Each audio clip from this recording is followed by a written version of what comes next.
And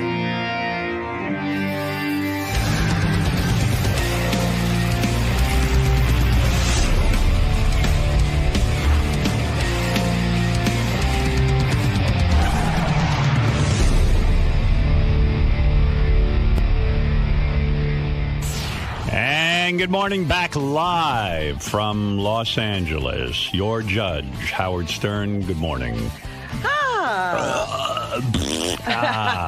Yeah. How was it? Hey, now. So we were feeling so good and everything about everything. And Beth and I were on a sort of vacation there. So she says to me on Saturday, hey, let's go get some tattoos.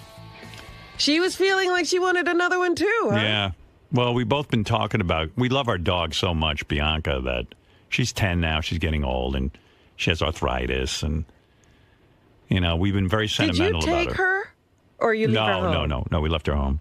And so she could not handle it. Oh. And so, I mean, she's okay. She's just old. And we missed her, and we said, you know what, let's go put her name. We want her name. We love her so much we want her names on us. Uh-huh.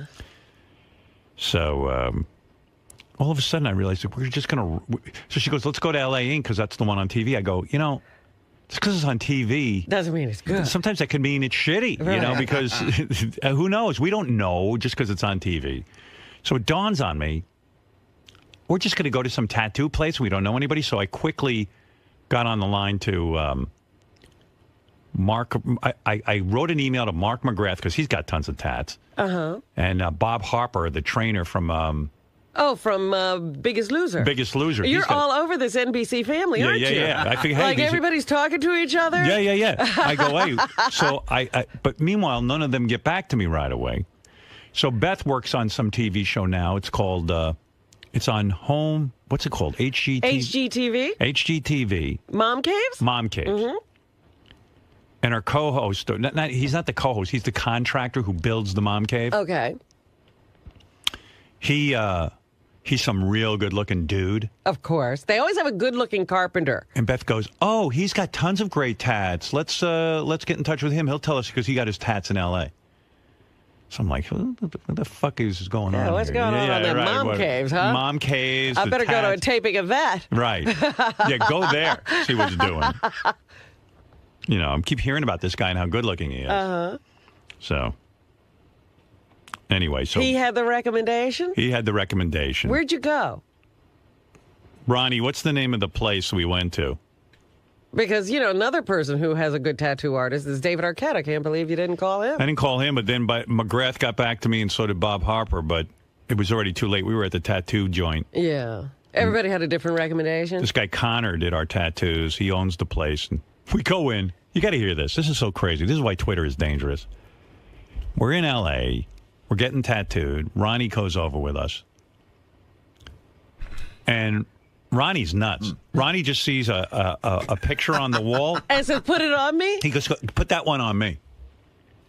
And it's this. But meanwhile, it was beautiful. Why are you making fun of me now? No, you thought it was nice. I'm saying it's just, but you're wild like that. Like I could never make that decision that quickly. The tattoo guy artist, okay, was Timeless Tattoo. Timeless Tattoo. The guy's name was Connor. West Hollywood. Right. Okay. Yeah. And Connor and Tawny.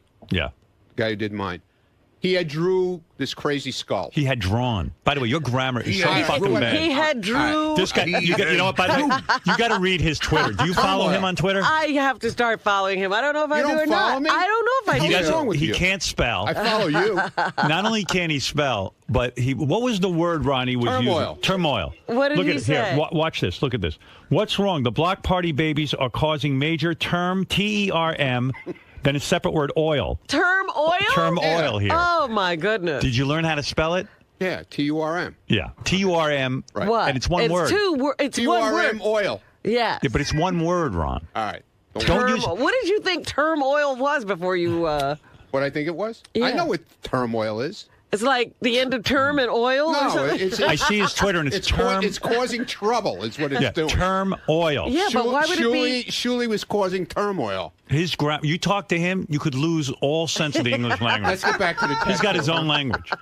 Ronnie. How the fuck did you get out of high school? It works for me. Yeah. You want me to bring in my diploma? I'll show it to you. Yeah, but the report card is what I want to see. Where's that school? Is it closed? Class clown. Class clown. You know how many times my parents got called up for being a class clown. Before we get to your tattoo, we go to the tattoo place, and the guy goes, we see there's a bench to sit on, but we realize it's not a bench. The guy goes, oh, that's a coffin. What? It's a baby coffin. No, it wasn't a baby coffin. I know. I thought he said it was a baby. They're getting a baby coffin. What are you talking about? It's a coffin, like you die in the tattoo place? Yeah. They use it as a bench to sit on, which is kind of cool. And a storage thing. They have all the magazines inside. Right. Oh, that's disgusting. Yeah, and now they're getting a baby coffin, which was, we were like, hey, I thought that is was so sick. I said, where's the baby coffin? I want to sit on it. Well, I want to put Ronnie in it. So anyway, I bet you Ronnie would fit in a baby coffin. I bet. Stop it. So the coffin's there. I open up I say, Ronnie, get in there. So Beth goes, he's not going to get in there. I go, yes, he is. He doesn't give a shit. So he gets in the coffin, and I take a picture of him. Lying there. And it's funny as hell, so I tweet it. Uh-huh.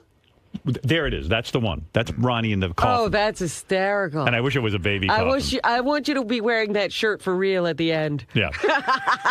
So I tweet it. Well, 2 seconds later, I start getting tweets back. Howard, that's disrespectful. Whitney Houston's funeral's going on, and what you're does tweeting that have to do with Whitney? that like we're making fun. Like there's Ronnie in the casket. Oh, like you looked at Whitney and then said, "Put Ronnie in a casket." I didn't even know Whitney's funeral was going on. I was at a tattoo place with a coffin, and I thought it was funny. But people are such assholes on Twitter. You know, they you can't have fun with them at all. Right. I'm like, that's it. I'm done. You always say that. Yeah, right. By the way, Ronnie looks good in a casket, it turns out. Actually, he looks pretty good. Right? Yeah. He looks better in a casket than walking around. Right. He looks sort of mummified. He looks natural. He's smiling. When do you ever see him smile? You know, when you go to the funeral parlor and everybody says, he looks good. You know, they always go, what's Ronnie's look? Now we found it. Coffin. Lay it in a box. So anyway, like there's just a drawing on the thing. I said, Ron, so he saw it's a skull with a grasshopper coming out. He loves his skulls. It's a skull, but it doesn't look like a skull. It was a really cool drawing, and there's a grasshopper coming out of the skull's eye. Oh, It's a cricket. God. Cricket. Yeah, cricket. And it was pretty cool. And the eyeball falling out of the other socket. Right. So, It's really cool. Beautiful. It is. he's admiring it. I was actually admiring the drawing. He goes, hey, could you put that on my arm? I said, yeah, I'll pay for it. So I bought him his tattoo. This is the second tattoo I bought for him. Really? The first one and the last one. Yeah. Show her your that's it? tattoo. I think so, yeah. Where is it? Where'd you get this one? Right here, my forearm. Let me see. Yeah. Helps. Hey, he's got to take off his whole coat. Yeah, that helps. Hey, can I take something up with you, though, man? Something weird's going on. I think I'm going to have to yell at you about it. What? Okay. So I get this call I got an email from Dan, the song parody man. Yeah. And he said to me, Howard, oh, yeah, there's your tattoo. Show it to Robin. See? He's got it's a skull, but it doesn't look like a skull. It doesn't look like a skull. Right. Look at it at the right angle. Yeah, I'm looking at it at a weird angle. The light's hitting it wrong. But Ronnie doesn't I'll look at it later. Ronnie doesn't put any thought into it. He's just like, put that on my arm. I don't care where you put it. Because right now it looks like a blue blob. Yeah. Yeah, but the guy drew it. Yes. And he had it it was in a picture frame. Yes. It wasn't like something they had in the magazine. Right. And he never did it before. He's never put it on anybody. There might have been a it's reason like for that. one-of-a-kind thing. Well, So I thought it anyway. was cool. I thought it was cool. It was different. So here's something I got to take up with you real quick. What? So Dan, the song parody man, writes me an email. Right. And he says, hey, Howard, Beecher's Madhouse got a phone call saying that you're coming in tonight. Howard Stern is coming in. And No. See, let me finish. Wait a minute. Let him tell Let me us, finish. I'll tell you us what I heard. he got. Go ahead. Beecher's Madhouse said they got a call that Howard wants to come in tonight with a group of people. And Dan just wanted me to confirm that it was me, that it wasn't a hoax. Right. So I wrote him back. I said, it's a hoax. It's not me. I'm not coming in. Someone's using my name. So this is the story I got. Okay. When the people show up who did the hoax, it's these two hot chicks, and Ronnie's with them. Ronnie, the limo driver, Mund. Yeah. So they say to him, It wait. is Howard Stern. Yeah. And so it was like, they go, well, this was for Howard Stern. Why did you do that? This and that, the other thing. So they threw him out. Oh.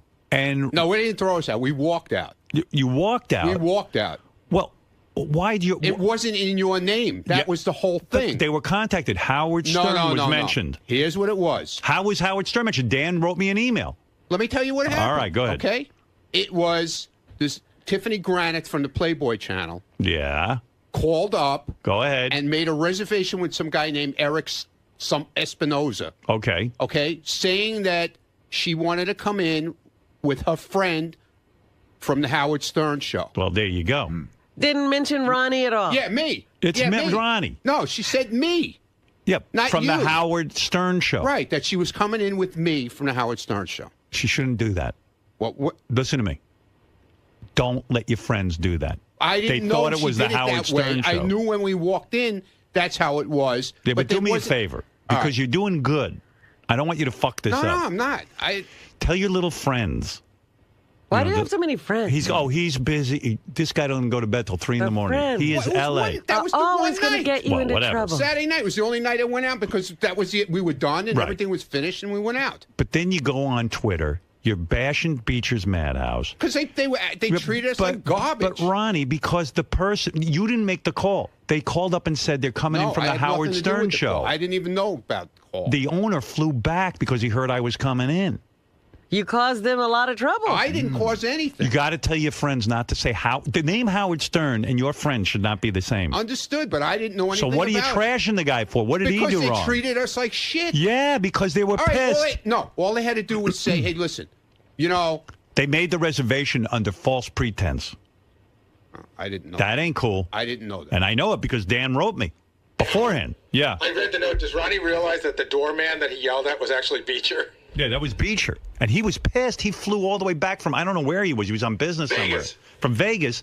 Because he heard I was coming in. Well, boo-hoo for him. Yeah, because he was. Because he's pissed. He didn't have to be so nasty, though. Yes, he does. And then, he was lied to. From Vegas. Hold on a second. He was lied to. He was lied to. Well, then how come we were up in the restaurant 15 minutes later? Yeah. He sent some, PR girl up to us. Because he was nervous. Apologizing and then wanted us to come to the show. And we said, no, we don't want to go now. Yeah, because he was nervous. He hears Howard Stern and he thinks he's going to get, they even wrote a note and said, listen, I've always treated the people from the Howard Stern show to all kinds of things. He goes, I was told Howard Stern was coming in. I ran back from Vegas. Nobody. Yeah, but your friends shouldn't say anyone. Just tell your friends to make their own reservation and not to mention Howard Stern. Well, that's what I was under the assumption. Well, don't be under an assumption because your friends are using my name. Why aren't you yelling at your friend? Yeah, you yelled at Beecher. You should have said to this girl, hey, fuck nuts, don't mention Howard Stern to get into places. I didn't know she did that. Well, don't. He's still not angry at her. Oh, no. Because she's a hot chick. Right. What do you mean angry? I want you to tweet today something nice about Beecher. Wow. And something bad about her. And something bad about her. David said shit about him, too. So well, that's his business. So let him tweet that. Listen, you're out there. When you're rolling with me. All right. But I didn't know you did so good the whole trip. You told that guy no pictures. You know what I mean? You were professional. Was proud of you. And then you had to go out. Then you go out. One night. When we travel now, no going out. All right. Stay in. That way you don't fuck up. No problem. I got no problem with that. Right. Oh, let him go out in San Francisco. He's a lunatic. He does so good, and then he fucks up. He has to. I didn't do it. You do so well, and you screw it up. I didn't do it. Ronnie, please take responsibility. All right, I did it. You had a friend who did something wrong. Okay, but I didn't know the friend did something wrong. And then Ronnie was there, made a scene. According to the email, he yelled at Beecher, "Go get Jeff Beecher, you loser." Oh. Yeah. He's a big shot. No, I did not. You can't be a big shot with my name associated.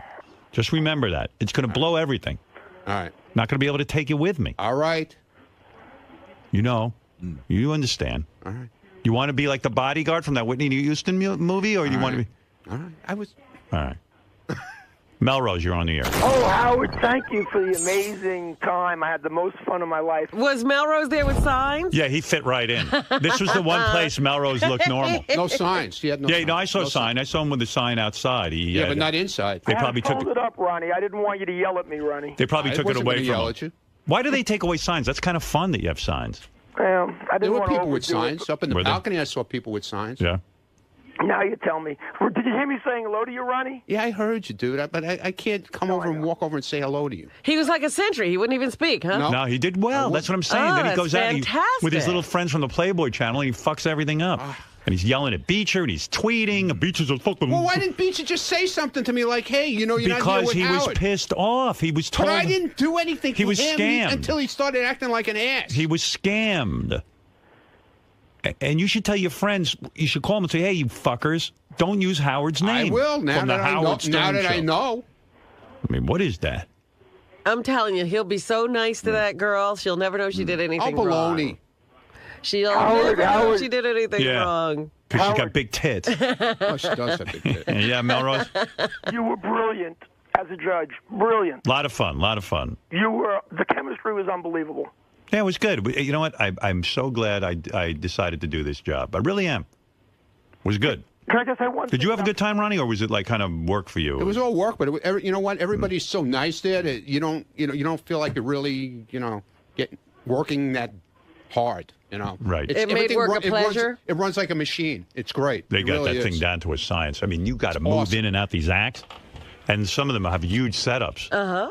Like when you get guys who are like these skater dudes, and you got to set up these massive... Skater dudes. Yeah, you know. skaters and bicycles, and they had Yeah, the you know. ramps. Bicycles? What are you talking about? Yeah, well, it's not just musicians. It's What, everything. bicycles? Yeah, What well- is that entertainment? Oh, here's Beecher. Wait a second. Ooh. And now he's up at this time of the morning? Hey, Jeff. Hey, Howard. How are Yeah, let you? me apologize because Dan, the song parody man, sent me an email and said, hey, did you, that someone called up obviously and gave you fake information and said I was coming in. Yeah, and I flew back from my vacation. Oh, you to were on report vacation. Because Howard, you're God, and of course I'd be there to greet you because you've been so amazing to me and my company for a decade, thinking it was you, and then we found out it wasn't you. It was Ronnie's friend, and Ronnie is with him.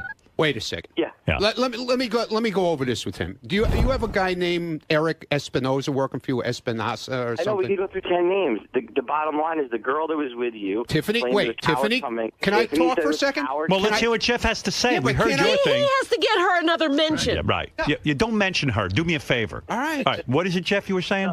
She's the So one who this made it girl all. said Howard's coming in with people from his show. Right. That was what she said. So I come in to greet you, of course. And then Dan told me last minute that it was all make-believe.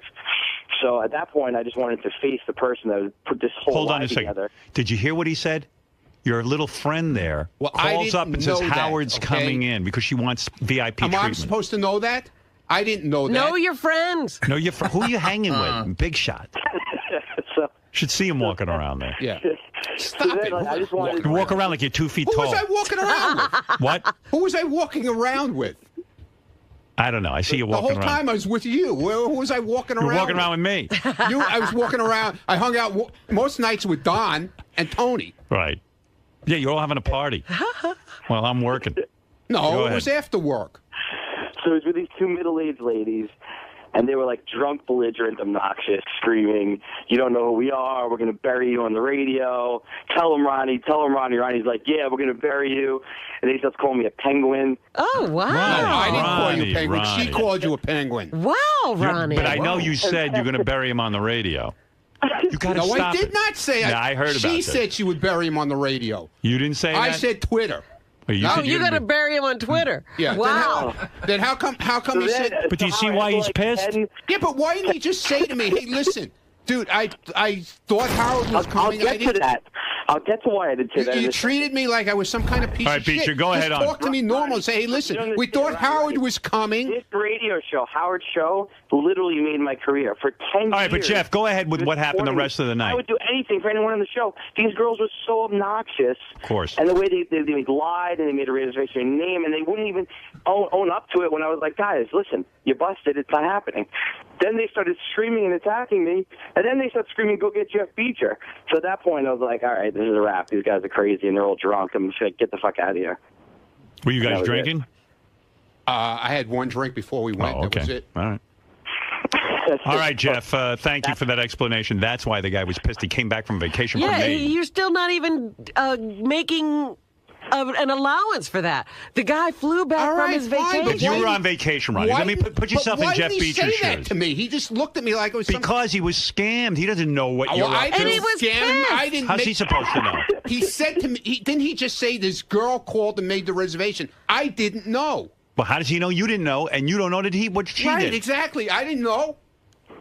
Yeah, but then you're bad-mouthing the guy. Get some information before you bad-mouth. He could have said to me... Again, you're telling him what he could have said. What about your friends taking responsibility? Oh, fine. Let him take responsibility. But I didn't know about it. He could have taken me on the side and said, listen, these girls are belligerent. I thought Howard was coming. I'm sorry. You know, we're not going to let you in. If I had come off my vacation... Get the fuck out of here. I'd be pissed. If I had come off my vacation to meet Howard Stern and you showed up... Well, that's what happened. I didn't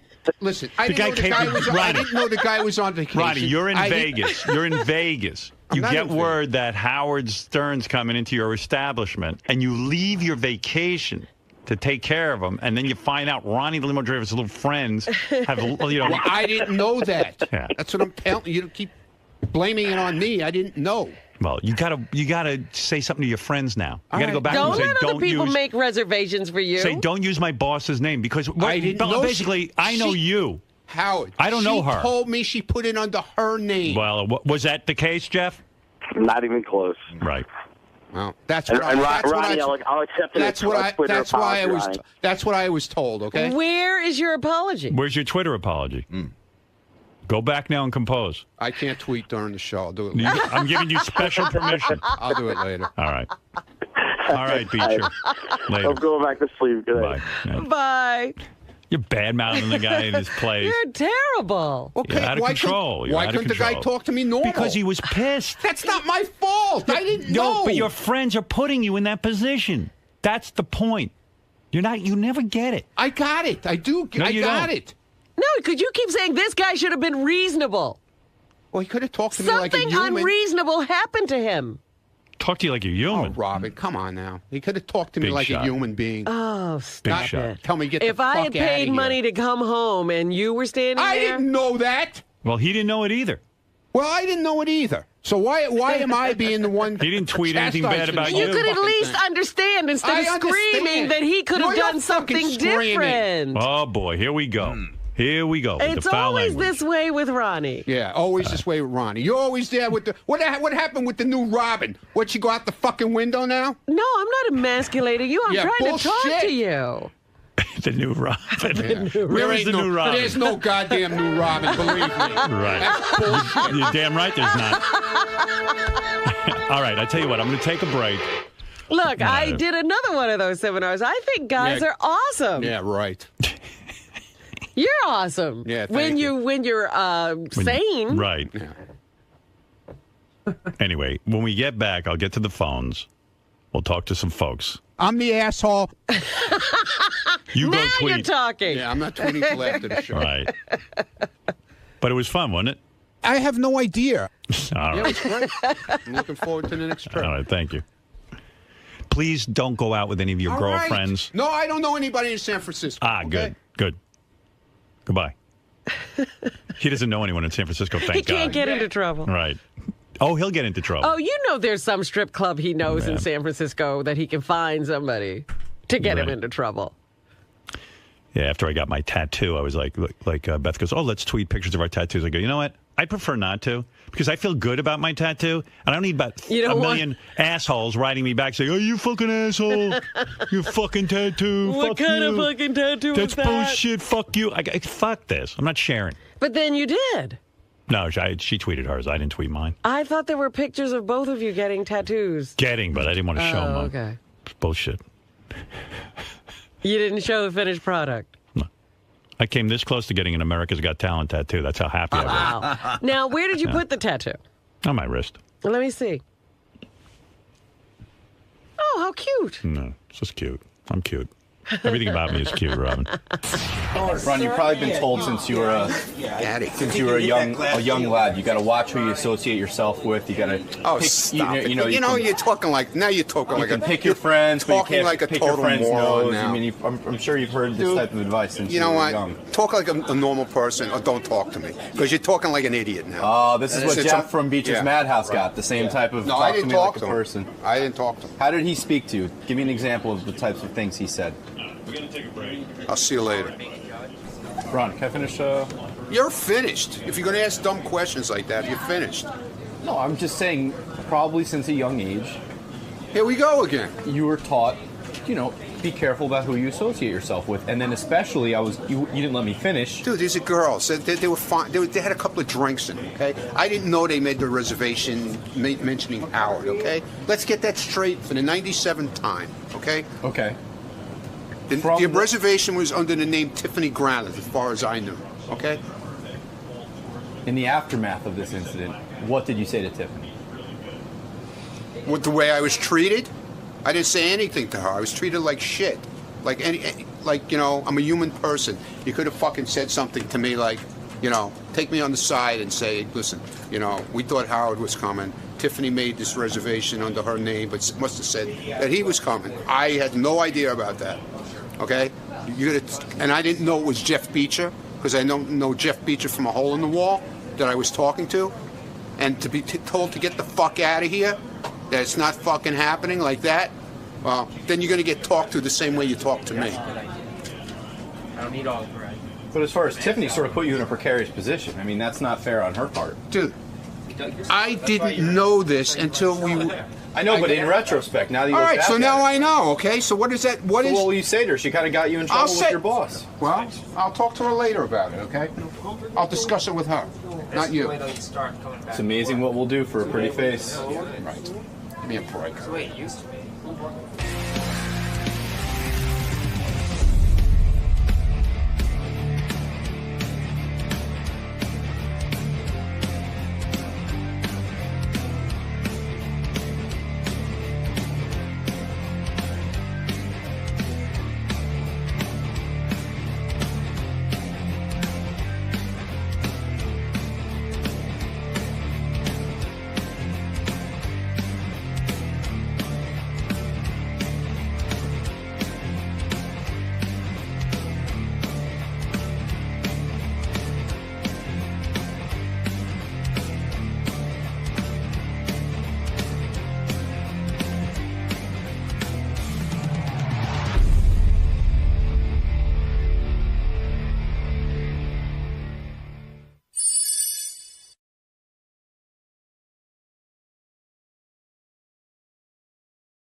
Hey, Fred.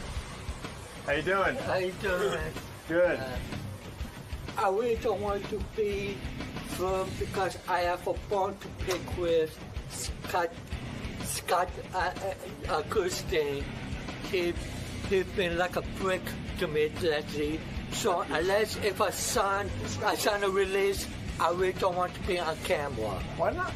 You won't talk to me? No, not against you. I have a bone to pick with Scott. Scott Goodstein? Yeah. Yeah, so... This all one, right. yeah, This one. Okay, two. So Kurt Angle's coming in today. He's a wrestler. He's a big deal. Elephant Boy. You got to worry about these wrestlers now. Wrestlers are just dying. I know. Well, do you know the part in the movie The Wrestler where he gets staple gunned? Yeah. You know the kid who's my bodyguard I showed you a picture of? Yeah. The kid who came home when he was 17 and his parents were gone? He does that shit. He wrestles. No, not Kurt. This kid wrestles in amateur wrestling matches around Jersey. Almost the exact scene in the movie The Wrestler. And he staples himself? He's been in staple gun matches. Oh, jeez. Wow. I mean, like, there's no phoniness. They staple gun right. each other. Right. Hey, what's your problem with that? I don't know. I guess why don't you grow up and accept reality, man? That's making a living. Yeah, I guess so. You know, just a couple of weeks ago, the test was found dead. Yeah. And then, we had that guy who killed his wife and kid and then killed himself. Oh, yeah, that guy went nuts. Yeah. I told Elephant Boy you could come down here and meet Kurt Angle, but he's going to have to do something. I'm just worried that Kurt Angle is... We had a good idea. We had a whole bunch of... Where is Elephant Boy? Bring him in here real quick. I haven't seen Elephant Boy this year. I got to tell him he's got to do something to meet Kurt Angle. He just can't meet Kurt Angle. Yeah, why should he just get to meet him? I mean, I love Elephant Boy, but, there are rules. Hey, Elephant Boy. Boy, you gained weight. Put on a few, huh? Yeah, for a little belly. Gary says to me this morning, you think Elephant Boy will be wearing his fanny pack? Yes, and there it is. There it is. And Elephant Boy is the last fanny pack wearer, I think, in the country. And look at that color. I mean, that must be from the 1980s. He's got a fanny pack that not only is a fanny pack not cool, it looks like a colostomy bag on his hip, but... He's got a fanny bag that doesn't match any outfit he could be wearing. It's a purple fanny I am not color coordinated. Yeah. What color is that, would you say? Purple? Maroon. What? Maroon. Yeah. Maroon. Moron. That isn't maroon. Whatever. Why would you get a maroon fanny pack?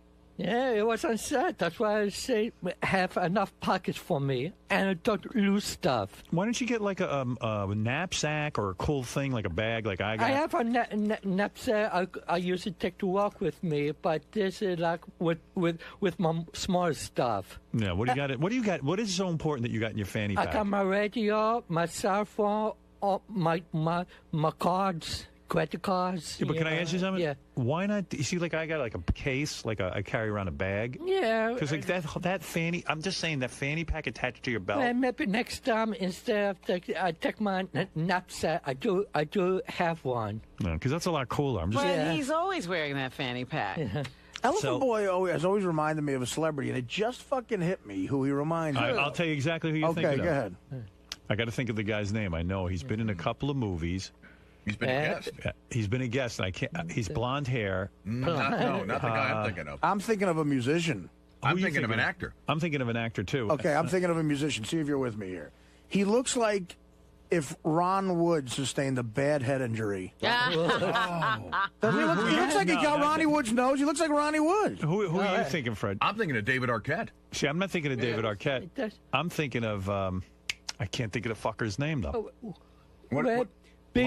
People in the past told me I look like Emilio Estevez back when I was younger. Emilio Estevez? Yeah. Yeah, you don't look like Emilio Estevez. Okay, that's what people told me. Anyway, Kurt Angle's coming in. Elephant Boy's a big wrestling fan. There was a couple of ideas. He's still into wrestling. Yeah, he's still into it. Well, you still gay or are you straight now? I'm straight now. Yeah. You see, someone said to me, do you think Elephant Boy's gay, but he's just being straight? I go, Elephant Boy did so many gay things that he's gay. He's a gay man who's trying. Faggot! He's trying to be straight. But you are faggot! So I feel bad for I don't think that he's the kind of gay that is struggling to be straight. But Howard, here's the question. Of course he's gay. Can a man go through a period of time, say 2 or 3 years, No! A phase of being gay and then just give it up and be straight? No. You're gay! But there's nothing wrong with it. Yeah, that's not for one. Like to me, it's a phase. I think I'm all out of it, but who knows what happened to future? It's not my That means he's object. going back. I'm saying if Kurt Angle walked in... like I said, call me in not for 10 years. I'm saying if Kurt Angle walked in, stripped down nude, and said, Elephant Boy, blow me, Elephant Boy would be on his knees. Yeah. I would also say that very few people who go through a phase actually make movies. Like, Elephant Boy made a movie. That was years ago. Something I regretted, but... Doesn't matter how many years ago it was. Why is he fighting being gay, Howard? Because it's not an easy life, and he's got enough problems. He's Elephant Boy. You might as well go gay. Nothing's going to get easy for you. True. But I think of this. As a mother of a hard time I get to get ladies, I have double the hard time getting men. Really, you think? Yeah, I think the most I could get is like old guys. So he doesn't feel that he could get anybody good-looking men, so he's sticking with women. You can get good-looking women? Yeah. You still got that girlfriend? Yeah, but, she's, how'd you say, indisposed. Oh, she's in jail? It still is, yeah. Oh, she's still in jail? How long is she going away for? Popping not to do Artie next year. Wow. How many years has she been away? 2 years. Well, I told me it's 2 years. How's she doing? Well, I just talked to her this weekend. She's doing okay. Is she getting it on with girls in prison? Yeah, no. Not her thing? Not a thing. Unlike me, she never went through a phase. What's she doing in prison? I didn't even know what she got in there. You know, she says illegal use of prescription drugs. You know, double burning from different doctors for the same prescription, and then give it to other people. So she was selling it. Not started give away, and also, possessing. And wow, you get 3 years for that? And Rush Limbaugh didn't do a day. If it was for the first crime, she would only get possessing. But then they discovered she was giving out to her friends and stuff, so they threw the book at her. She was distributing them. That's the word. Right, distributing. Yeah. See, Limbaugh kept it all for himself. Limbaugh wasn't Yeah. distributing. Yeah. He bought it. And the thing is, she was risen out for Artie possession, but she had the same judge that configured her, and he was brought up with no nonsense. I see. Yeah. Did you know you she get that? Did you? Yeah, I saw Yeah. it. Did you know she was using? Yeah. You did. Yeah. Why are you mad at Doug Goodstein? What's going on? Doug Goodstein, two things. I missed you. And one is the at the whack pack barn when we did. He said I stink, and I was with Marianne from Brooklyn. She said I didn't stink after all the time there. Yeah. But if Elephant Boy got a bad. if it was just that, I wouldn't mind. Right. But then I've been getting complimentary service of Harry TV as a friend of the show. Yes. All of this Sunday, I saw my capable. I was being judged, and I want to know why. So I make an inquiry. Huh. No answer from there. I spoke to an associate docs. I emailed once or twice. Tell me what's going on. He said, we look into it. To Doc, that is harassment. It's not like I've been tapping every day what's going on. Every few days, if I didn't receive an answer. They won't give you complimentary Howard TV? No. You're kidding. No. So not. Doug, give Elephant Boy complimentary Howard TV. What is that? Yeah, and you know what? If it just said because of the state of business, no. Give him an answer. Doug, why didn't you give Elephant Boy an answer? What are you doing? I did give him an answer. What'd you but say? he doesn't. He's like Jeff the Drunk. He doesn't take no for an answer. You're hearing his side of the story. I never got it because I sent copies of my emails Doc sent to me to Shirley, and no way the only answer I got is that we are looking into it. Right. And after a couple Did you of look days, into it? I looked into it. And what It's not like you just hit a button. There's more. There's a lot of layers involved, and there's a lot of red tape involved. Like I know that. And I actually stopped looking into it after he became such a pain in the ass. I'm not gonna bend over backwards for him when he's just he calls like Jeff the Drunk. He goes around the office and calls people. Because he emails people. He wants an calls answer. That's why I gave him an answer. I said we're looking into it. Relax. I'll show you the email. Do you see how good Howard TV is? This guy's ready to have a mental breakdown. He's calling. I said the first time you should be complimented. I look into it. I'll get it for you. It's like relax. heroin. No. Sit and wait, but he doesn't take that. And wait, like after a week or so, you say if you got business, if you need an answer, and you say you look into it, if nothing going on. But Doug, and how long should it be resolved? I mean, That's Elephant Boy, it. you know, Give how me- long does he have to I wait? really did look into it. I stopped. Get him Howard TV. No, I will. I'll look into it. Yeah, And don't I look apologize. into it, just get it for him. He didn't stink at Bowling Beauties. He actually reeked. Oh, really? Yeah, it wasn't a stink. It was beyond stink. It was. Marianne from Brooklyn didn't smell it. Well, then her nose must have been clogged. Were you the only one who smelled it? No, I could fill this room up with everyone that was in there. Yeah. I wouldn't be surprised if it's I stink today. So it's Go smell nothing. him. I'll smell you. No, you smell good. See? Actually, He's doing the 3 sniff test. Okay. it's like a combination of BO and deodorant that's covering BO. I would never win, so I fought it. Well, you did admit to shitting yourself and then going to an event.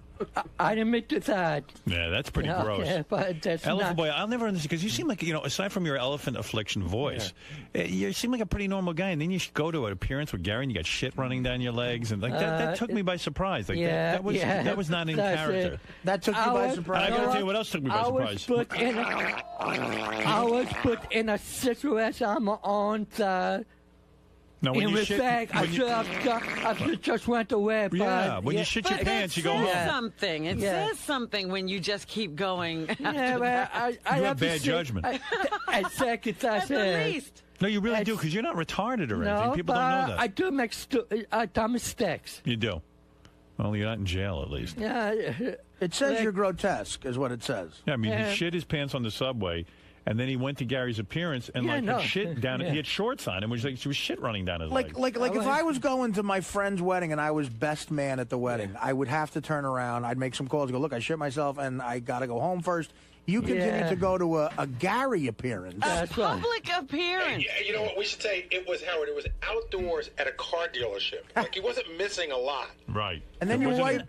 Like I say, I haven't seen Gary in a long time, so I thought this go ahead, but maybe there's more to those Gary appearances than I know. They're really great. He's just saying Gary is a nice guy. He's just saying he hadn't seen Gary in a long time. That's why he continued to go. He missed Gary. And Gary would be happy to see his shit-filled self. That wasn't my train of thought, but and then you wiped your ass on the tarp. Remember? You wiped on my leg. You wiped your. It was all down your leg. And he smelled. I mean, yeah, he smelled. Do you remember the intern that was there? Some girl, Ashley. You remember her? How you made her stink? I think one of the interns. But listen, to carry. Elephant Boy, that isn't even the reason why I brought you in here. I know you want to meet Kurt Angle, but you got to do something to meet Kurt Angle. Here's what I'm thinking. The first thought was, and I don't even know that this makes sense, but we were going to sit Elephant Boy in here and tell Kurt Angle that Elephant Boy's a Make-A-Wish kid, and he got mouth-fucked by a gang when he was young. And now that's why he talks like that? Yeah, that's one thing. And then every time. But do you think Kurt Angle will really fall for that? I wonder how much Elephant Boy would actually pay to get mouth-fucked. Anyway, okay, so here's the thought. We could ask Elephant Boy Kurt Angle questions, and he's an expert on wrestling and stuff, so he could probably answer everyone anyway. But for every question he gets right, he gets to sit at least 5 minutes with Kurt Angle. All right, so that could probably be, if he gets a couple right, he could be in here the whole appearance. Right. All right. For every question he gets wrong, he has to get 5 penis slaps to the face by Richard and Sal. Oh, good. Have they agreed to that? Yeah. Oh, I want to put it past those two. All right. Okay. Or for everyone he gets wrong, he has to get teabagged by Richard and Sal. Which is worse? I think Richard and Sal are having gay sex. Either way. But Elephant Boy actually doesn't mind getting a penis to the face. No. All right, I'll tell you what. How about this idea? Elephant Boy can sit in here with Kurt Angle, but every time he asks a question, we turn the Sybian on, and Elephant Boy has to ride the Sybian while he asks his question. that one. You like that? I wouldn't want the Sybian. No, that's what we want. It would do nothing for me. I don't know. You never know. Just sit on it. See what happens. It's just funny to hear you on the Sybian ask Kurt Angle a question. Oh, on the Sybian. All right, the Sybian it is then. Yeah. Oh, good grief. All right. So while you're in here, you can be in here with Kurt Angle, but when we go to you and you have a question for Kurt Angle, we'll turn the Sybian on. Oh, boy. You have to ask it on the Sybian. Right. I just hope you don't lose control of your bowel. I don't think that will happen. Right. But, this is your show. Right. You don't have to insert or anything. How old is Elephant Boy now? What do you think? I'm going to say 50. What do you think, Robin? Yeah, I was going to say around 45, 50. Yeah, well, my birthday is 1958, so I'm 50 and a quarter. Wow. 50? Yeah. 50's Elephant Boy, but he's always a boy. Elephant Boy. He's still a boy. You will never give me the moniker Elephant Man. So. No, that's not you. All right, Elephant Man. Go sit outside and wait for your Sybian ride with God. Kurt Angle. Right. I'm really looking forward to it. Okay, why do you love Kurt Angle so much, by the way? Why was this so important to you? Well, it's not just Kurt Angle. I was invited like a couple months ago for Ric Flair, but he canceled out. So when I heard that Kurt Angle was going on the show, I asked if to take up on my rank. Why do you love Kurt Angle? Oh, Kurt Angle is one of the top wrestling stars today. Right. Remember Elephant Boy used to go to all the wrestling matches, and you were almost like in love with that one wrestler. Yeah, Mick Foley. Mick Foley. What happened to him? Jack. Cactus Jack. Him too. What were you? You had a mad crush on him. No, not crush, because he. Oh please! You were hanging around the locker room.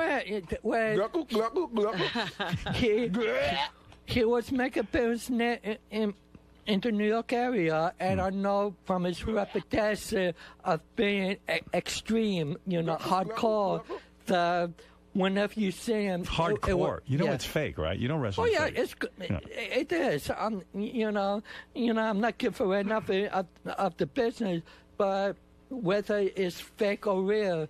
No, it's fake. Okay, I agree. Fake or real. I'm agree with you, but Mick Foley, Kurt Angle gives 100% of himself. Right.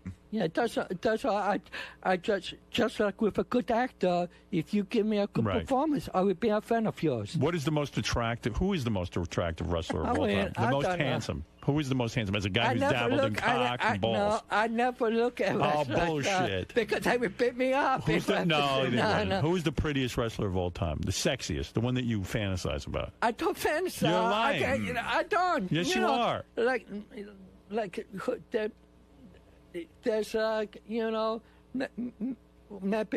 maybe a younger Shawn Michaels, but not in a it's this way. What about The Rock? Does The Rock? Does he make you hard? No, but it got good. If The Rock wanted to ass fuck you, would you let him? Nope. You've never been ass fucked? Nope. Liar. No. Are you saying you're a top? You're not a bottom? No. You've taken it in the ass once. Yeah, I did. Elephant boy. No wonder he's shitting his pants. Fred went, please. Yeah. All right, let me ask you. All right. I'm going to give you. Why do you say these things and then have to recant and say, "Well, I did"? Because I have no memory of it. It's not like stuff. You don't remember getting ass fucked? You remember that? It's so long that I don't pay attention to it. I'd have that date marked. You better stop paying attention. Yeah. I would have that date marked on my calendar. Yeah. Like the Bastille Day. If The Rock said he wanted to ass fuck you, you wouldn't let him? I think so, because I know The Rock is not that top, so I can never. No, let's say The Rock is a top. We don't know it, but he is one. That's you may find out, but I would be shocked to find out that he What about is. Hulk Hogan? Would you let him skull fuck you? In your mouth? I'll probably be dead. Would you like Hulk Hogan to fuck you no, in the mouth? That's it. You wouldn't want him to come in your mouth, Hulk Hogan? No. Most famous?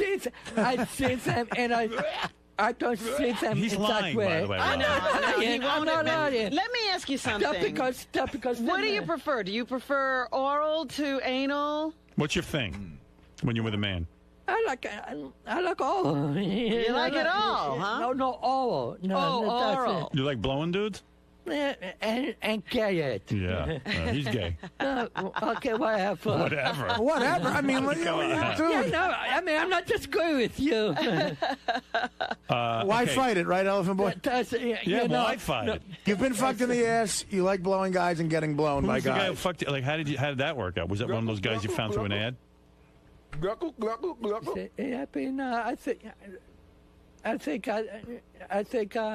think it was an ad. So why not be with men? I don't understand. Your girlfriend's in prison. Yeah, but that's not cheating, is it? Would you take a hand job from the Iron Sheik? Fuck that. Me too, sick. I wouldn't do it. All right, F, marry, kill. Yeah. I want to know your type of guy. Yeah. Okay? You have to have sex with one, you have to marry one, and you have to kill one. Okay. Mick Foley, Kurt Angle, Hulk Hogan. Seriously. F, marry, kill. Who would you F? I'm Don't rush him. He's savoring this. He's thinking long term. Thinking about it already means you're gay, so just go with it. I got a picture. I have no idea, so I'm thinking. Talk in Korean. Chung chung. Okay. No, I will probably marry Mick Foley. You'd marry Mick Foley. Yeah, that's it. God. I know. I think it's the missing piece. I Not for real, but in fantasy, I would fuck Kurt Angle and kill Hulk Hogan. You're killing Hulk Hogan. Yeah. This might be because he's retired, you know. What about Stone Cold like Steve a Austin? young strapping wrestler. Stiff like, you know, it would give me an ass whooping I would never forget. You know what the right answer is in Jersey? Kill all three of them. That's a good answer. Let me ask you something, Elephant Boy. Would you like to wrestle with any of these guys? Like, well, in certain promotion, I did like wrestle, you know, in some of the parts, but in the smaller independent yeah, soccer. but if you had your fantasy of who to wrestle with, I would use it. Hey, Elephant Boy, do you know a high-pitched mic? Yeah. You attracted to him at all? No. You don't I respect him, but not.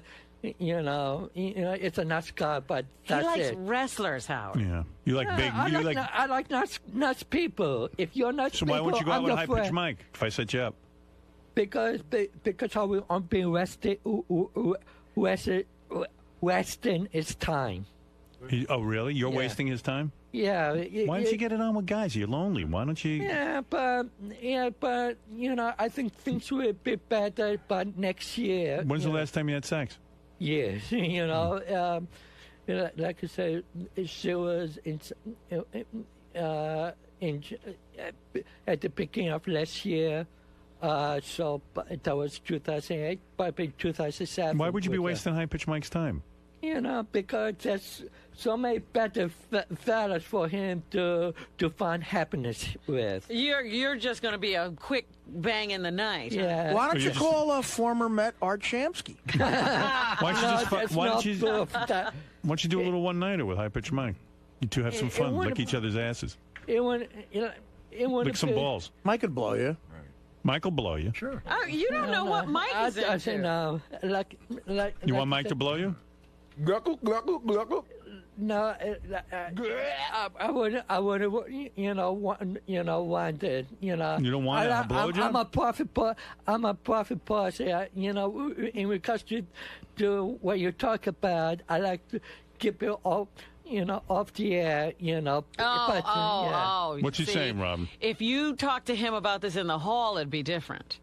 Not in the hall, but I mean, just off the air. Yeah, all that's right. it. Fair enough. Fair enough. You know, it doesn't go with with women. I'm not the person, the type of guy that will blab about it the next day all off the air. No. You know. Oh, too bad. Okay. Well, that's me. All right. So we'll let you talk to Kurt Angle. I appreciate that. He'll sit on the Sybian while Gary gives you the full 100% juice. Oh, I can just imagine. And that'll be good. Okay, thank you. And I think you should go back to men. I think you shouldn't be lonely. Why and not? I can say, if I have to make that decision, I will always have a spot for roommates that will never go away. And you know, and if I have choice, I'd rather be with women because I feel more comfortable with women. I see what you mean. I think the boys have a sexy bikini for you for when you sit on the Sybian. Oh, so that'd be good. Good. You'll look really hot for Kurt Angle. Wonderful. So go get in your bikini and get ready to sit on the Sybian.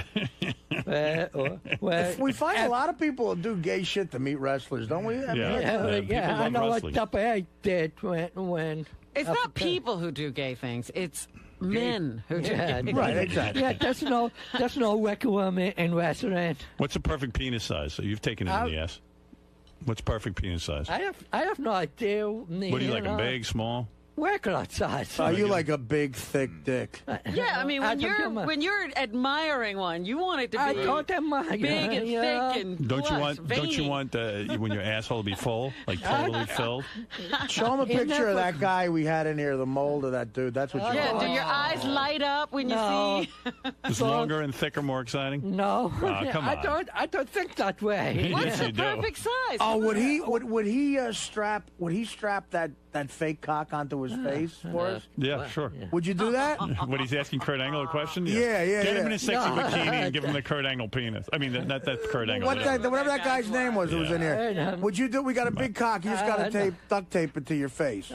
Not on my face. On my body, yes. On your body. On your chest or something. On your chest. where the pin is supposed to be. Barrett Long. Like Alien. No. Just put it in your ass. No. While you ask her the question. While you're on the Sybian. Excuse me, Mr. Angle. That's what you have to do. Come on. Can I live now? Yeah. All right, go get in your bikini. Go ahead. I can't wait to see you in a bikini. He's hot. He's not so bad. Go ahead. I know. He's got a cute little belly now. Yeah. I like And get that fake cock. And take off that fanny pack. That is the sickest. It's the weirdest look ever, fanny pack. If you tried... it went away so long ago, he won't give it up. If you tried to find a shirt that ugly, do you think you could do it? No. There's no shirt that uglier than Elephant Boy's shirt. And it's the combination with the purple fanny pack that really sets it off. It's a yellow and like black shirt. It's piss yellow. Piss yellow. And shit brown. And purple fucking fanny pack. I mean, it's like every weird color. Okay. Fred. Yes. There's a lot of gay revelations today. Yeah, and the thing is, it's not that I'm not that gay. I mean, if I have to judge, it was like trying to do something different from my longest, but I tried it. That's okay. Go ahead. Okay, I'm sorry. I tried it. It wasn't that bad. I have to admit, to be completely honest, but it wasn't me. I would be more comfortable with a woman, in a love-and-death relationship than with a male. How come you had such a problem with possibly getting teabagged or getting smacked in the face with their dicks? Like I said, because that's not me, like I said, if I really wanted to suffer record, it's like with a woman. That's what I feel comfortable with.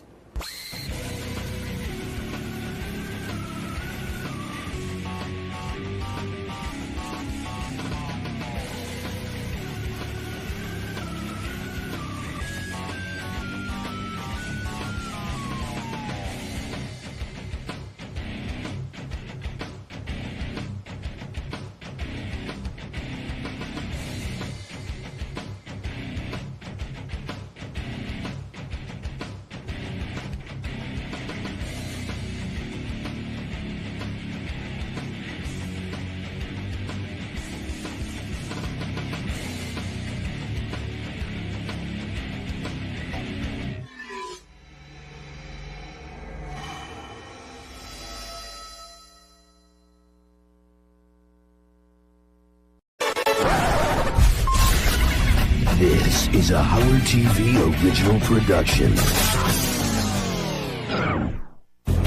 On this episode, Bobo thinks the world is going to end.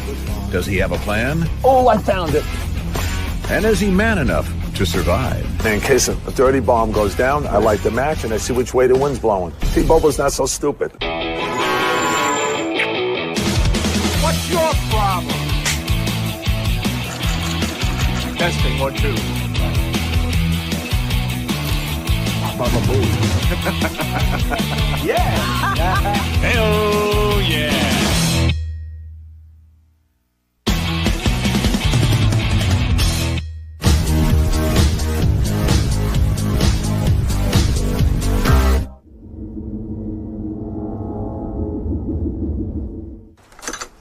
Hey guys, what's happening? Welcome to the Bobo compound.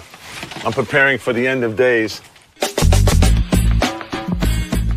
Why I think the world's going to end? Because there's a lot of crazy people, and on this day, December 21st, I feel that someone wants to make a name for themselves, and maybe he's going to light off a dirty bomb in the city. And I just want to show you guys a lot of the things that I have prepared for the end of days that might be happening this Friday, the 21st. I probably have about 6 months food supply here. I have a lot of these canned goods which you can open up, use a hand can open and that's it. Tons of tuna fish here. Health bars which you can live on. Cereal, juices for the kid. Nuts, okay? These are always good. You add water to these and you have like a macaroni they have in here. They have these cookies, cases of water. here. Special thermal insulated safety gloves for all of us here in the household to wear. If there's any dust down there or anything like that, I could put this on. Police scanner.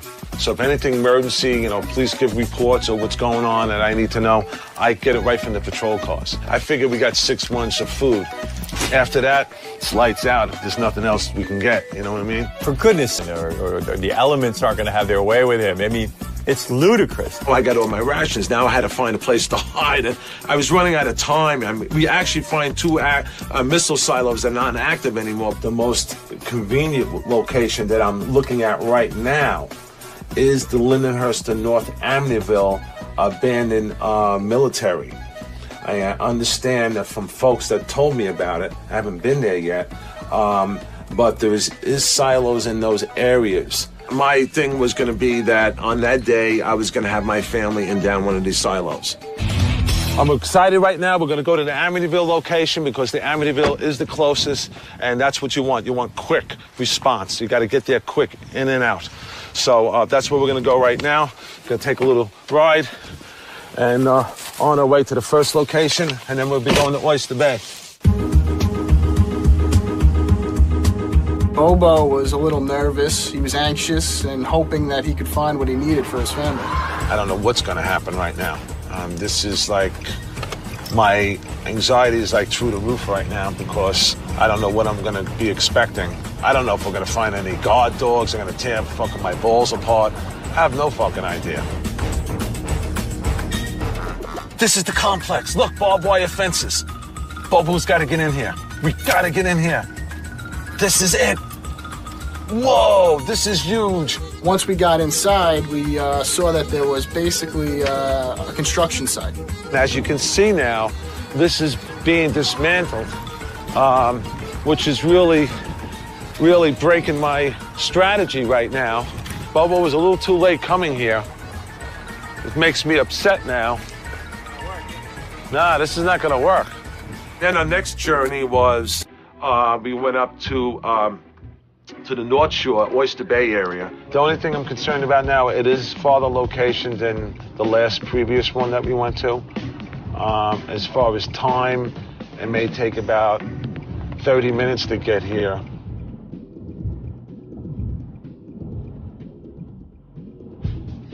Okay, these are the grounds. Ooh, that might be something over there. This is the area of the sites where the, I believe, the missiles were kept.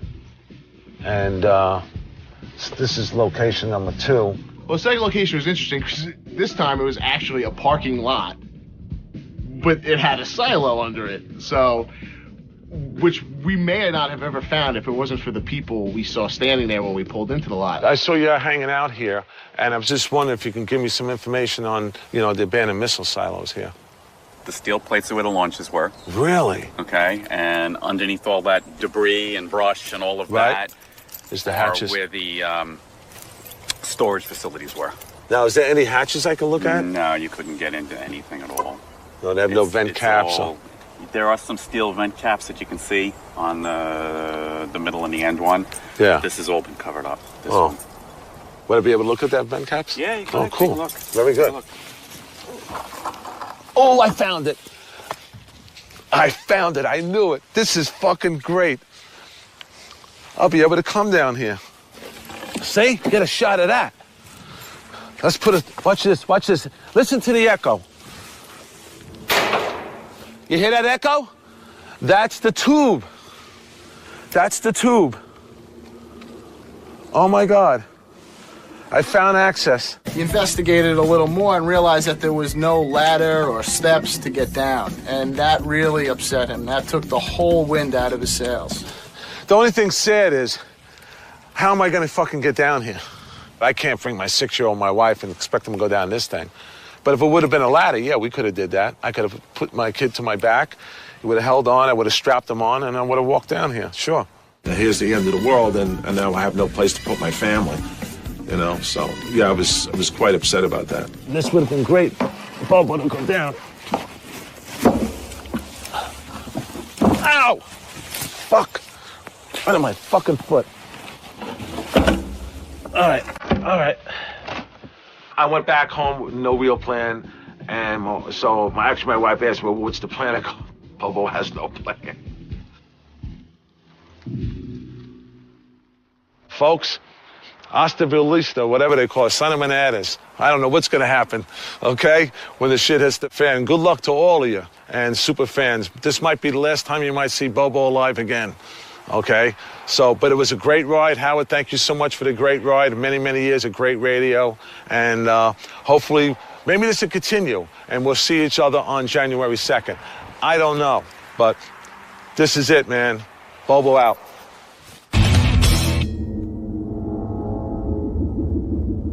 During our creative meetings, you know, lots of ideas are pitched. I'm in touch with a lot of the Whack Pack community, and I knew for a fact that Bobo was, quote-unquote, a doomsday prepper. What do you got, Joel? December 21st, the end of the world, supposedly. It's on a Friday. We have Brian Phelan, we have Bobo, and we have High Register Sean. All three of these guys believe that the shit's going to hit the fan on this day. Shuli said it could be cool to have a 101 special with Bobo discussing the end of the world and taking phone calls and whatnot. I just said, hey, instead of doing that, why don't we just invite Bobo in and pretend that the world really is ending? Let's just bring Bobo here. Is that maybe something he wants to on the So what you're channels saying, to do? Sal, is you would invite Bobo down on Friday. Right.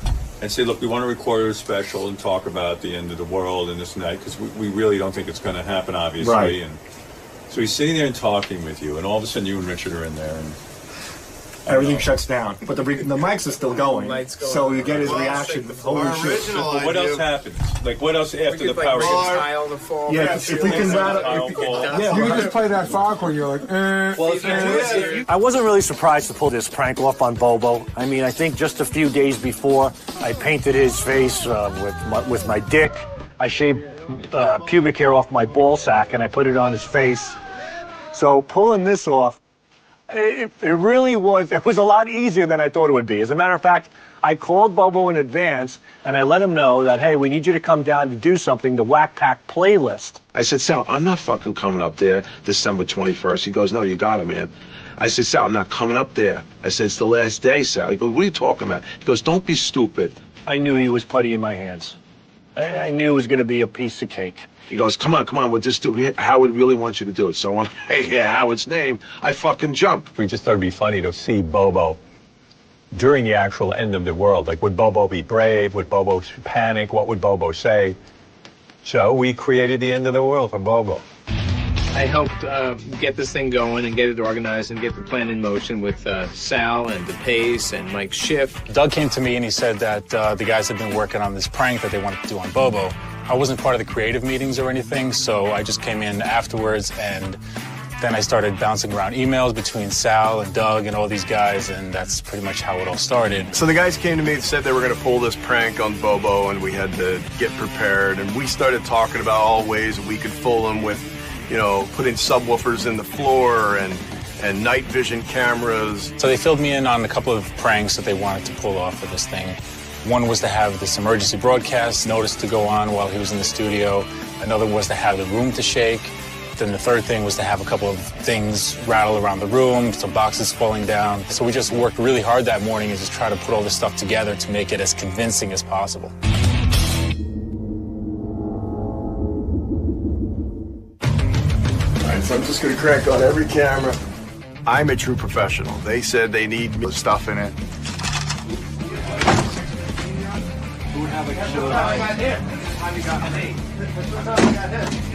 My role in the prank was to hide under Benji's desk and shake it to simulate an earthquake, and also to knock some of the CDs off the desk. I'm right under Benji's desk. You want me to like just have them drop or kind of fly over past the space? Drop them. Because if he gets hit in the face, we can get in a lot of trouble. If the room was really shaking, they wouldn't go like flying to the side. Just gradually push them, you know? Okay. Guys, you know where the RTSs are in the control room? Behind the door? Right behind when you walk in the door, they're hanging up on some hooks. Just grab as many of them as you need. We wanted to make sure that all the guys hiding out in the studio could be able to get proper direction from the control room. So they all had headsets on, and Scott was able to give, specific cues whenever necessary. Hi, Scott. Hi. Get those fucking mics up already.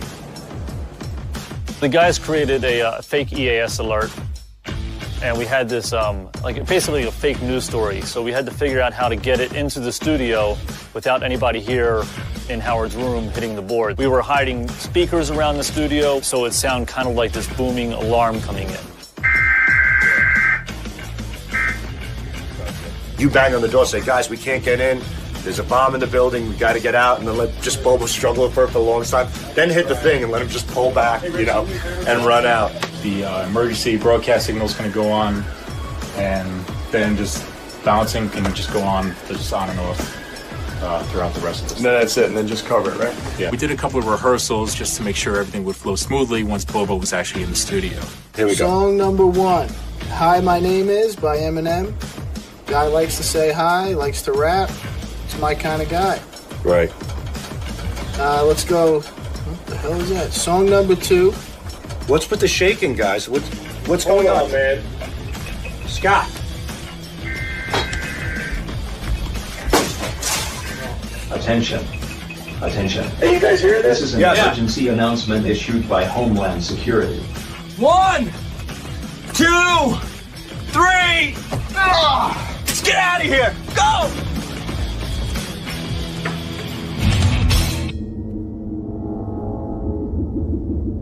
Finally, the end of the world is here. It's the day it's supposed to happen, and Bobo takes off to come hang out at the Howard Stern show. So how serious could he have been?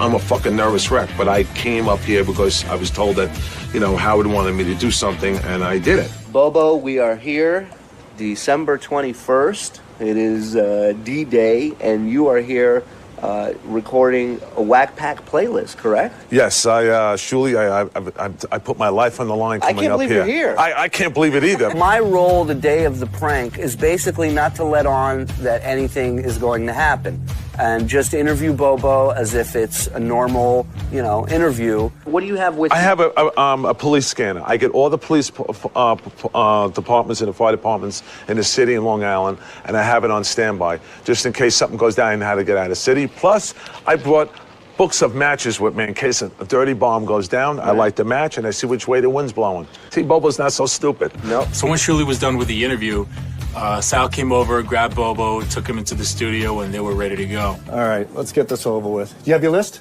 Yes, I have too many to count. All right. Sal started interviewing me, and I started going through the Whack Pack playlist. 1, 2, 1, 2. So what you're going to do is you're going to go say, hey, it's Bobo. Welcome to the Whack Pack playlist on Howard TV. And then we'll do another cut. Welcome to Bobo's playlist on Howard 100 and on Howard 101. We'll get that first. Hey, give me a little Iris on 8, Brian. Hey, this is Bobo. Welcome to Whack Pack Playlist and Howard TV feature. These are a lot of the songs that I put together that had a meaningful remembrance to me over my lifetime. Okay, so let's shift. You're going to tell me when you want to start, right? Wait, hold on. I can't click this. So let's go through the list, and I'll read you the songs right now. You sound a little nervous. Just I'm a little nervous from this day. Bring me up on the 21st. Stop with this. The day's almost over. Hey, Brian, give me a little Iris on 4. All right, the first song is Metallica, Enter Sandman. And let me tell you how it ties into the Howard Stern show. So here it is, Metallica, Enter Sandman. And here it is, Metallica, Enter Sandman. Is that a good cut, Scott? I mean, if you like to edit. Yeah. I was all fucking twisted, man. I was fucking stumbling over my words. One of the best songs to me was Life in the Fast Lane. So here it is with the Eagles, Life in the Fast Lane. Perfect. I sat down with Bobo for a good 20 to 25 minutes before we started triggering all the little things to give him the impression that the world was ending. All right, now? Is the next one when we're going to do it? As soon as he starts, yeah. All right. Scott and I were both working together on these cues. He would kind of wait for my call, I'd give it to him, and then he'd communicate it to the guys in the studio. All right. Hey, it's Bobo. Welcome back to the Whack Pack playlist. Start the shake. And my fourth song is Coldplay, In My Place. What the fuck? Scott, camera shake here. Hold on 1 second. Whoa, man. What the fuck is going on here? What is fucking going on? Stop the shake. Stop the shake. Scott. What the hell was that? Hold on. Let me try to figure it out. Hold on. Hey, Scott, it's not funny, man. Probably the building. This building sways from the... What the fuck? The building fucking sways. It's probably the building. All the time. It sways because we're so high up. It's probably the weather. Get the fuck out of here. I think we're good. Let's keep going. It's probably just a storm. Dude, right. just relax. The building sways all the time. All right. We don't have mine over here. All right. All right. Just calm down. Just calm. Whoa. Okay. So at first, we start seeing Bobo kind of smiling a little bit, and we're thinking, oh, he's kind of putting it on. But then he's actually sweating, and you can't fake that. So at that point, we realized that, hey, maybe Bobo really is falling for this thing. Okay, this is Bobo. Welcome back to the Whack Pack playlist here. This group here is special to me because Howard had... I have to go back. What's the matter? You all right? Yeah, You no, break? I know it's Martin. That's a Chris Martin. Okay. All right. Now what? This is the light one now? This is the shape of the light. Okay. Just calm down. Just calm down. All right. Hey, it's Bobo. Welcome back to the Whack Pack playlist. And my fourth song is Coldplay. And this song is special to me. I know it's special to Howard. Okay, He had start Chris the shake. Martin up here. What And an interview there was. Kill That was lights. One of the best. Whoa, goddamn. Kill lights. Kill. Holy shit, the fucking lights off. Scott, what's going on? What's going on, man? Scott! What the fuck? Oh my Attention. God. Attention. This is an emergency announcement issued by Homeland Security. Holy shit! The United States is under attack. Right there, it was really hard for me not to hold in my laugh. It was difficult, but I knew I had to go through it because if I gave it away, I would have blown the whole thing.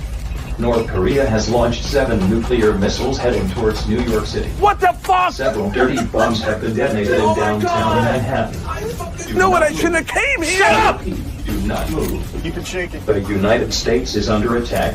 Oh my North God. Korea has launched 7 nuclear missiles heading towards New York City. Oh my God. Stuff started falling off the shelf and shit. I said, oh my God, I'm gonna die. I said, I'm in the fucking studio, but no King of Media is here, Oh! He's on the floor. He's on the Do floor. not move. Wait, don't move. Don't move, they said. This guy really believed this ridiculous notion that the world was going to end at that moment, and his face said it all. Scott! Scott! Bang on the door. Holy shit. We got no fucking reception. I got a police scanner. Should I put the police scanner Yeah. on? Let me put the police scanner on. I knew I bought this thing. I can't get through to See, my... Bobo's not so I have stupid. no fucking... I have no reception. Come on. When I didn't hear nothing coming over the scan, I got fucking really scared. I go, now they knocked all communications out. Bobo, you want to help me open this fucking Yeah. door? There's enough of that stupid scanner. All right.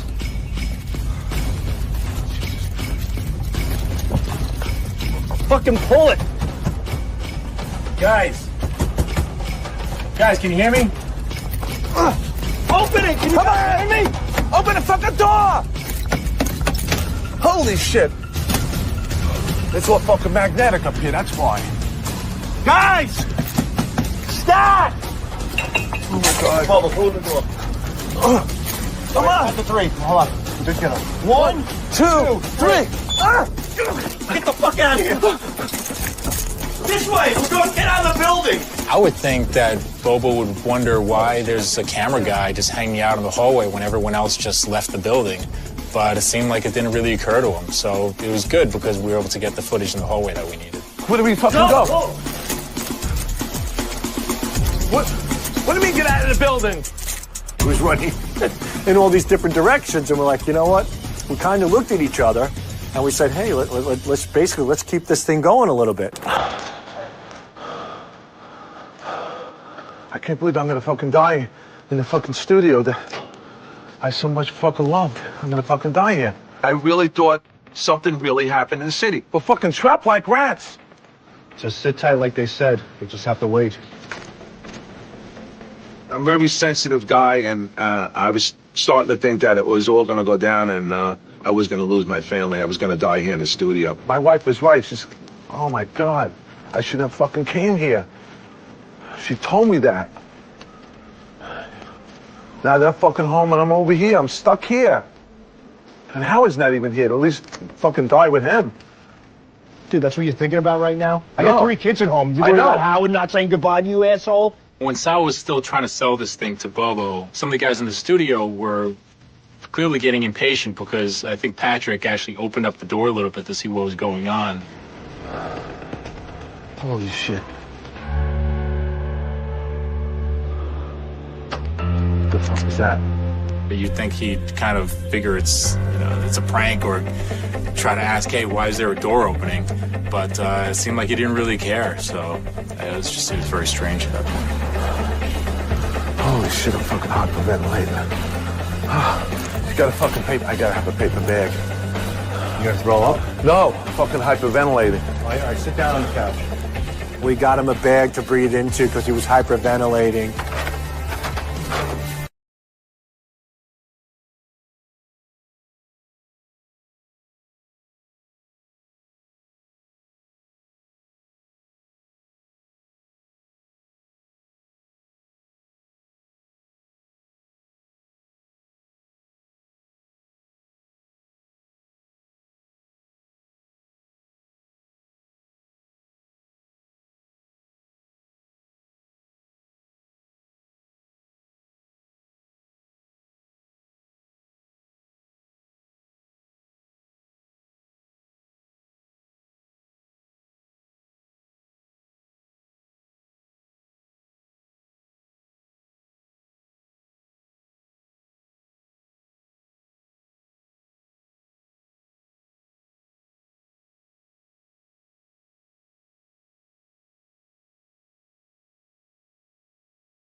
You should.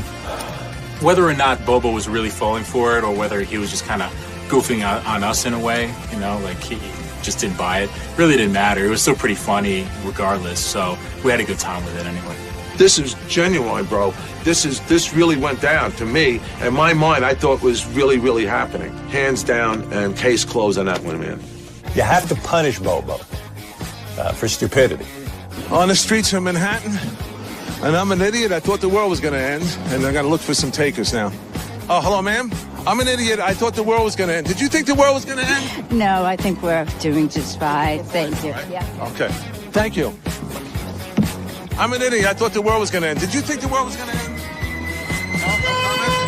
No? Excuse me, sir. I'm an idiot. I thought the world was going to end. I'm an idiot. I thought the world was going to end. Did you think the world was going to end? No. No? Not at all? Nope. You have nothing to say about it? Nope. No. Okay. Hi, how are you? Oh, you on the phone? Okay, so. Hi, how you doing? Listen, I'm an idiot. I thought the world was going to end. That's okay. I have no time. Ask her. Oh, okay, you got to go somewhere? All right. Have a good day.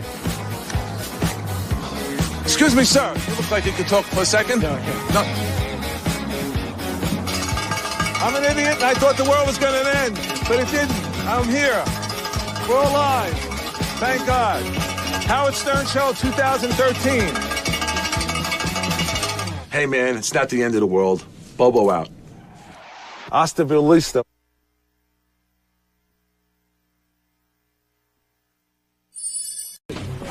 Excited to be down here. I'm excited to be down here. You excited to be down here? I'm excited you're here. You're excited I'm here? Yes. Don't walk into the wall. No. Hi there. How are you? Good, honey. Good to see you. So you're excited. How excited are you? Oh, pretty excited. Yeah, well, I don't want to know about that much excitement. Hey, come on, just this way. Which way? Oh, I'm still following you. Yep.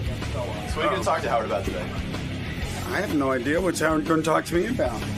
Definitely, you got some stories. All I want to talk to Howard about is where's the coffee?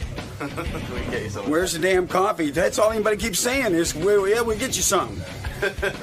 I'm not interested in getting me some. I'm interested in getting it. And actually drinking it? Yeah. So you're excited? No, I was just waiting on Howard to talk to me. So you're just ready to go? Just want to talk to Howard? Yeah. Well, Howard wants to talk to me now, doesn't he? Yeah, absolutely. So that's it. That's it. That's the intro. That's the intro. All right. Howard wants to talk to me. We'll have fun with Howard today. Well, you have fun with Howard. The hell's wrong with you, boy? Get the camera off me. Gary, what was that you were just telling me about Meatloaf? Meatloaf sold how many albums? That Bad Outta Hell 1 and 2 combined sold over 42 million records. And then But one sells like, it's just one of the, Bad Outta Hell 1 is just one of those records that just sells every year. You know what I know what I've heard about that. I heard Thriller was #1. Number 2, believe it or not, is Eagles' Greatest Hits. That's right. Yeah, that's another one. Which that is sells and sells and sells. An yeah. amazing record that I bought 5 times on every different CD cassette. And then I think Bad Outta Hell was like 3rd or something. Oh, there he is. There's Meatloaf. Why are they asking wait. Put on your headphones. but Meatloaf? Right. You're right. We're talking in front of your back. We like talk. You know what? Rather than talk to you, we'd rather talk about you. Hey, man. Hey, you look good. Hi, Howard. What's happening, brother? How you doing? Last time I saw you was at Russell Crowe's house. How's that for name dropping? Man. Oh, that's right. I saw you like a million years ago. Hey, sit down. You like half a loaf now. Yeah, no. I'm enjoying standing up. Is there a reason? No, you could stand up. Do I intimidate you standing up? Yes, absolutely. I love that. Isn't that good? I just wanted to give you a place to relax. No, I'm good. But if you're going to ask questions, and you got who was giving the answers in here? Gary. We were just bullshitting. How many albums? Yes, you We were guessing. How many albums did both Bad of Outta them? Hell and 1 and 2. About 52 million. 52 million. And doesn't it still sell like an inordinate amount of albums? I don't know what it does anymore. I just know what it did. And you of course, perform, pretty good. And Steinman would write it, right? Yes, I would be the emotional connection to the song. Right. But Steinman... He did all the writing, though. I never understand something. You guys, you're suing him now, right? But yet you'll appear with him in places. Like, if I'm suing a guy, he's my enemy. You know what I mean? What's no, that it doesn't work that way. It doesn't work that way. No, Steinman wanted to own Bad Outta Hell, the words Bad Outta Hell. You wanted to own Bad Outta Hell. Bad Outta Hell. Right. So you sue him, but you guys are still friends. Yes. And Do you co-own the words? No. He wants to own the title Bad Outta Hell. But who owns them now? Steinman thinks he owns them. Okay, that's a long, complicated answer. They're my trademark in Canada, England, Germany, France, Norway, Sweden, Spain, Italy. Not the U.S. Everywhere but, right? Yeah, that's it. And Steinman has the U.S.? Yeah. So it sounds like you guys were like madly trying to copyright Bad Outta Hell. What happened was and he I beat had you on these the U.S. fabulous copyright attorneys, right? I mean, spectacular copyright attorneys who made a mistake on their application for the United States, and it came back to them, and they said, "Look, you have made a clerical mistake here on this application, and so what we need you to do is fix this little tiny." Replace the word "the" with an and rescind it.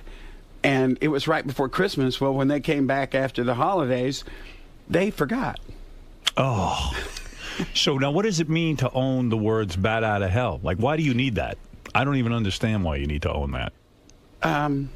What could you do with that? Make a soft drink? Really? Like Bad Outta Hell soft drinks? That's right. Bad Outta Hell Cola. Come on, babe. No, and if you want to put out an album called Bad Outta Hell, you got to go to Steinman. Well, you have to. Well, he would have to go to me if he wanted to, he'd have to go to me if he wants to put it out. It's a stalemate. It's a stalemate, baby.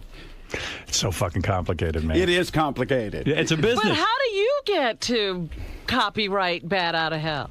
Because I am the one who is the Bad Out of Hell. You're the vessel. Well, hey, between you and me, Steinman doesn't have shit without you. I mean, honestly, great to write all that stuff, but you got to deliver the goods, right? That's something, it has something to do like that, yeah. I like that we put throw pillows on the couch. And now nobody knows what to do with them. No, I knew what to do with them. I sat on them. Is it comfortable? Yeah, it's more comfortable than sitting because I felt like if I went into this couch that I wouldn't be able to see you. Right, and you'd fall asleep. And well, I don't know about falling asleep. It's kind of a bright color. Right. And so I just wanted to see you. I didn't want to see you like looking up like I was a little kid. You've got a third album coming out now. And you want to call it Bat Out of Hell, right? Is it Bat Out of Hell? It's Bat Out of Hell 3. And who owns the name? And did Steinman write the lyrics and all that? He's written 7 songs. It's produced by Desmond Child. Okay. And if you're gonna, it's produced by 7. Hang on. Take a shot of coffee, or whatever that is.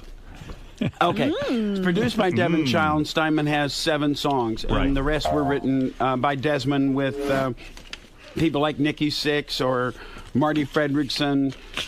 He brought in Desmond brought in the Bon Jovi Aerosmith group that they write together. Here's the question I have. So if Bat Out of Hell's 1 and 2 sell like 52 million records, yeah. So does Steinman get really all the money because he wrote it? Or, you know what I mean? Like, let's say tomorrow I go out and buy Bat Out of Hell because I just want a new copy of it. Do you get any money? Do you get anything? No. Who gets the money? Go ahead. Steinman would get some money. Right. Okay, because he wrote it. The publishers would get some money because they publish it. Yeah, but who sold the publishing? The record company would get some money because they're stealing it. And what about you? Where are you in this equation? I'm getting a lawyer to go after the people that steal the money. You want to sue the record company? Well, I didn't say that. I just said I will. If I had to, I'd go get a lawyer to go get the money. But we got some money, but not enough. But isn't it true the record company promotes this thing and puts out the product, and they're the ones behind it, and they even pay you up front to go and record it? And you had a deal. Yeah, I mean, you made a bad deal. So no, I didn't make a bad deal. I didn't make a bad deal, Howard. What happened was, you see, they do little things. This is like the old record label, right? Right. And this is not just me. This is everybody. Right. The deal I made was fine, but they have a way of not wanting to pay you. Right. They like to do math. Yes, it's their. They have handicapped Cub Scouts doing math for them. What you're saying is whatever profits, they have a way of not showing the profit. Right. That's exactly what I said, I think. So here you are all these years later, you're still looking for a payday from these guys. Isn't that sad? Yeah, but every artist is. What do you tell these artists now coming up? What do you tell a young artist? Get all your money up front. Up front money. You don't want to participate in the back end because you'll never see it. No, they got too many ways of... But isn't the back end where most of the money would be? Well, you would think. Right. So why don't you tell them you want to be paid on the gross rather than on the net profit? They don't like that. They don't like that. No, see, that's like, listen, the game in Hollywood or anywhere is this. Howard, we owe you $30 million. Okay, they don't say it to you. They go, okay, I see here in the books we owe Howard 30. Let's see what happens. So Howard goes, I think they owe me $30 million. Right. I'm seeing what happens. Nothing happens. I got to get a lawyer. Right. You pay a lawyer, you give a lawyer, and he goes, well, that retainer's $100,000 to go fight this case. And you say, forget it. No, you go, okay, they owe me $30 million. So you give the lawyer $100,000. Well, now the lawyer, a few weeks, comes back to you, goes, Howard, look, I can get 10. Right now. Right. I can get you $10 million right now. Go ahead. And it won't cost us another dime. Good. So that's exactly what you say. I see. You've paid $100,000, and he says, if you can fight it if you want to, Howard.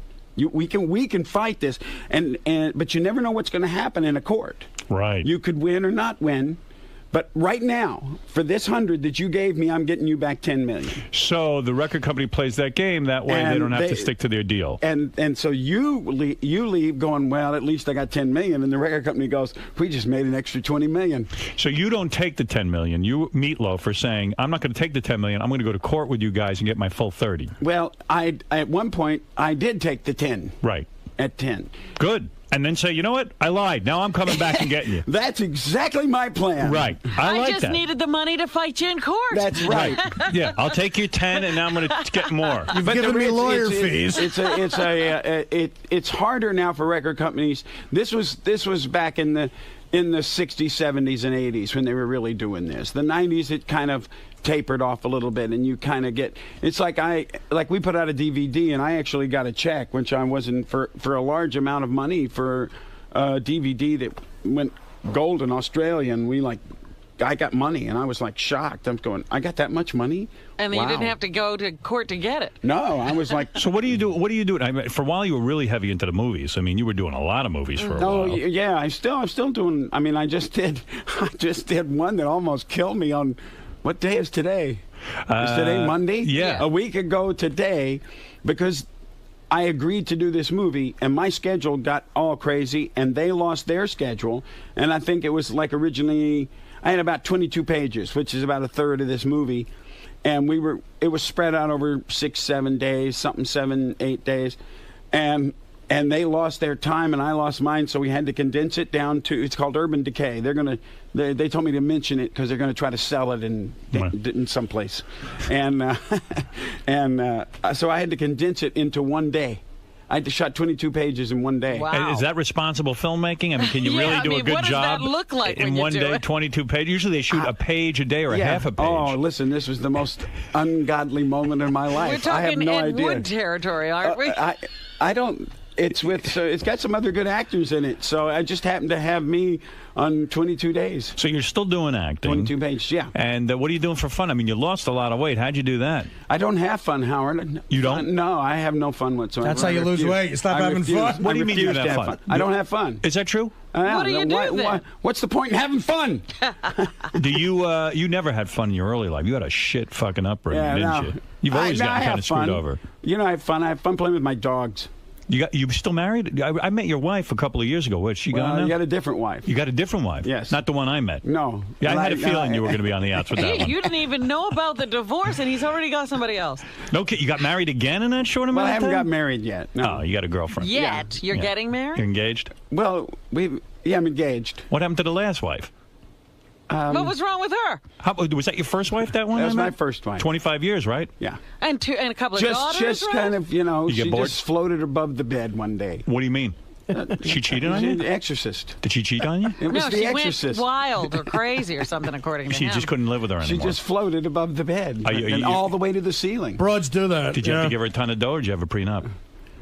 Oh, the prenup went out because we were married 20 years, so the prenup went out. How you long mean it did expired? the prenup last? Why didn't you make a prenup for eternity? I don't understand. You mean a prenup can Well, expire? see, now I'm talking to you, the man of good advice, aren't I? No, I don't have any good advice. But I didn't know that prenups run out. I thought, as far as I know, they did. They don't. I don't understand. You had a prenup, and then all of a sudden it They runs ran out at 10 years, yeah. Oh, I see. You had a choice at 10 years to either stay married or make a new prenup or something like that. Yeah. Son of a bitch. Who advised And what you did on you that? do? Just let it lapse? The same people that advised me on the trademark. They got it to them of Christmas, and they forgot about it. And, Oh, man. They forgot about that one, I'm just too? kidding. Oh. So you got to pony up half? No, because I made the play that what was mine before we met was mine. Really? Yeah. So what did you make after you met her? Not much? Everything. I had $42 before we met. Yeah, before he met his wife, he had $40. I got to keep $40. I kept that. I kept that $40 damn dollars. Let me tell you right now. And I went down to Starbucks with 3 of my friends. We had a hell of a time. I was going to say she was glad to give you that $40. I mean, so the wife, 25 years, she's gone. You meet a new broad. Would you meet her on a movie? No, I met her in Barbados. No kidding. So nice you do looking. have fun. Hot chick. Yes, Howard. Would you like to talk to her on the phone or something? No, I just want to know what you're doing with yourself. That's all. That's all I'm trying to understand. No. She's great. She's fantastic. Well, if you want to know, see, now I'm getting lower. Is she the right age? How old is she? She a lot younger than you? She's 12 years younger than me. All right, now I get the math. Yeah. And you had a couple of girls, right? You had daughters. Yeah, you bring them up. Yeah. One, since we're sitting here. You got a real hot daughter. I do have a hot daughter Who's named an Pearl. actress. Yeah, I have 2 daughters. One, Amanda, was on Carnival for Home Box Office. Right. And she's got a new movie called Pledge This, a new National Lampoon thing coming out this year. And then Pearl, a lot of people have seen Pearl on that VH1 thing. What was with that? Scott Ian. That's her fiance. Yeah. Someone was giving her some shit. Ted Nugent or something? Oh, Ted, Or Ted. Yeah, you got some good-looking daughters. Yeah, and so Pearl also sings, if anybody's in L.A., on Wednesday nights at the Foundation Room up at the House of Blues. I know. Well, Nugent actually gave her respect because she was your daughter. That's what it was. Yeah, now I remember. Now I remember. So, and I say you had a crappy life because your dad used to beat you and stuff. I mean, there's nothing worse than that. That's got to give you, like, no self-image. He didn't really beat me. Just threw me through windows and doors and things. That's a beating. Then no problem. Yeah, that was a piece of cake. You were close to your mom. Yeah. You were close to your mom. Very close. Your mom died at a young age, right? Very young. Why? How did she die? 52, cancer. But she was sick. She died of cancer, but she had been sick from the time I was 12. You think your old man drove her crazy, like, in a sense? You know, I don't want to say that, but that's kind of how I feel. Yeah. I mean, he was an alcoholic, and there would be he was an alcoholic, and be gone for days, not just drink at home, be out, left for 3 or 4 days at a time. And you loved your mom so much, like you even tried to pull her out of the casket. I read this was from your book. Yeah. You tried to pull her out of the casket because when you got your dad at home who's a drunk, you don't want her to go. You're a little kid. It's like, Mom, don't leave me. But he was pretty old by the time she died. I was 16. 16. Yeah, trust me, at 16, you don't want to be locked in a room with an alcoholic father. No, but I'm just wondering, what does that feel like when you try to grab somebody out of a coffin? I don't remember it, dear. Really? I just am. I don't remember it. It's like it's one of those stories. I think that people just go, he did that, and I don't really. I remember being in the church, and I remember walking up to it, but I don't remember actually doing that. It's a bad scene. I've just been told that that's what happened. And you can't even remember your mother's face. You say you've blocked out your mother's face. No, I can see her face because we have pictures, but I get like when you try to get memories, you know, it's like you have memories of your mother, and I don't have any. You might be afraid to remember your mother because if you did, you would just lose it. You would just start crying. I might lose it now and here. You keep talking about my mother. You're getting upset, And right? I am getting upset. Yeah. Is this what you do? We spin This the is wheel what of I fortune. do. Yeah, I'm going into a new career. I'm gonna do This Is Your Life. So what about your dad? Is he still alive? No, he died 4 years later. But he gave you beatings. 4 years later. Yeah. Wow. In a way, that must have been a blessing, I guess, because you didn't want to be around the dude. No, you know, it's like he didn't have a great childhood. You know, his mother died when he was 2. Right. He was raised by an alcoholic father, so it kind of, you know, went around. That circle goes around in circles. That's kind of what that went. Yeah. And so now, you know, we've kind of stopped. Well, I've stopped that. My daughters aren't being raised by an alcoholic father. Did you don't drink at all? Very little. Very little. And do you ever wish that your parents, especially even your old man, he was around so you could show him your success and say fuck you? No, I don't know. No bitterness. Nah, I don't. No, it's fine. Because when I was on Motown, I was on Motown. And he died in '71, and we had that hit on Motown called "What You See Is What You Get," Stoney and Meatloaf. And so he had all. I went to the house about 7 months before he died, and he had Meatloaf stuff all over just from Stoney and Meatloaf. So he knew. So he knew. So it's not, you know, it was like, and he was proud of it. So that must have felt good. Was though. he still drinking at that time, or was he? I don't know. I don't think so. He was so ill because he was about 6'3" and as we were growing up, weighed about 290 pounds. And when I saw him, he probably weighed about 150. Wow. So he was a skeleton. What's that thing with you saying that you know who killed John F. Kennedy? No, I don't know who killed John F. Kennedy. Wait, you know that Lee Harvey Oswald didn't kill him? No, I have no. I didn't Hold it say a second. that. Did you say in your book that somehow you walked by? You were there? No. What did you do? Like Jack Ruby, you saw him that day or something? No. Okay, hang on. Whoa. All right, go ahead. Whoa, getting confused. No, we were at Mickey Mantle Bowling. We got out. Everybody got out of school. Did you shoot John Kennedy? Yeah. That's what I figured. No, Woody Harrelson's dad did, I believe. From school, he knows who shot John F. Kennedy? What happened? No, what and happened talk about the book was Suppository. in the Suppository. I had my driver's license because my mother was ill when I was 14 years old. Okay. And so they let us out of school. I was a sophomore in high school. They let us out of school. And some friends of mine you could get out because Kennedy was coming. So we went down to the airport. Right. So you must have been in Dallas. They were letting Oh, you yeah, go. yeah. So we went down to the airport, and a friend of mine's father worked at Dallas-Fort Worth.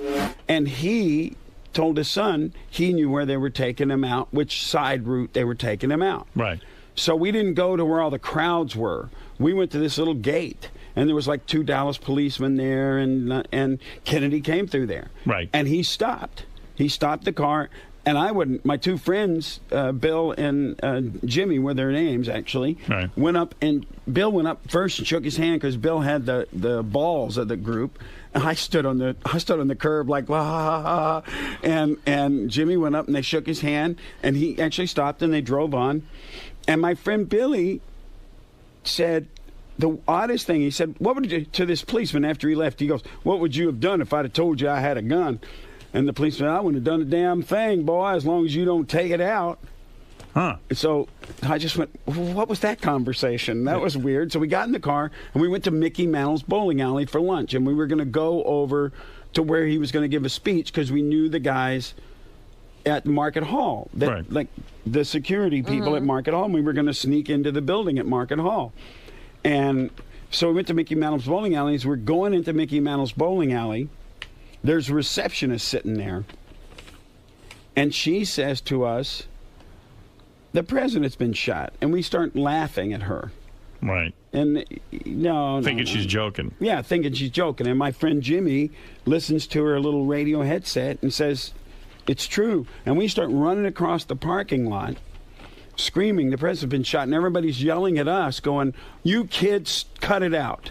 That's not funny." When we're going, "No, it's real."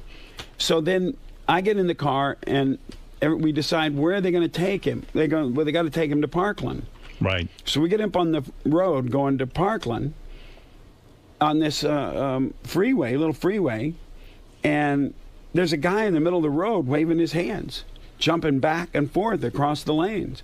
And I'm driving, I'm trying to maneuver the lanes, and he's waving his hands. And I finally, I'm going to hit him, so I have to stop. And he puts this thing up on the window. It says, "Secret Service, scoot over. I'm taking your car." Wow. And I go, "Okay." So I scoot over. He gets in the car. We drive into Parkland Hospital with this car, with my car, my Buick. And he says, and he's got this, we're going through, and there's, guns everywhere. Right. And he's got this, whatever he's got, credential on the window, side window. He's driving like this. We're not saying a word. I'm sitting there like, oh, I'm going to get my head blown off. And we go through, and he gets out of the car, and he says to us, "Do not get out of this car under any circumstances." Wow. So we sat in that car for 2 hours. Easy. And we were there before Kennedy's car got there. Wow. Kennedy's car pulled into the lot. We saw Jackie stand up. But wait a second. How come it says here, it definitely wasn't Lee Harvey Oswald, and that's not my theory. He didn't see a thing. He can't say. Wait. You go, "I just know things. But I can't say anymore. I've been threatened, so I've got to keep very quiet." Well, I didn't see the assassination, but I was at the hospital when JFK got there. Well, that's because as years go past, because I was interested in the thing. Right. I said I was at somebody's house, who I'm not going to mention because it's not mentioned in the book. Okay. And I said to a certain group of people that were at this house, so we're having a good time.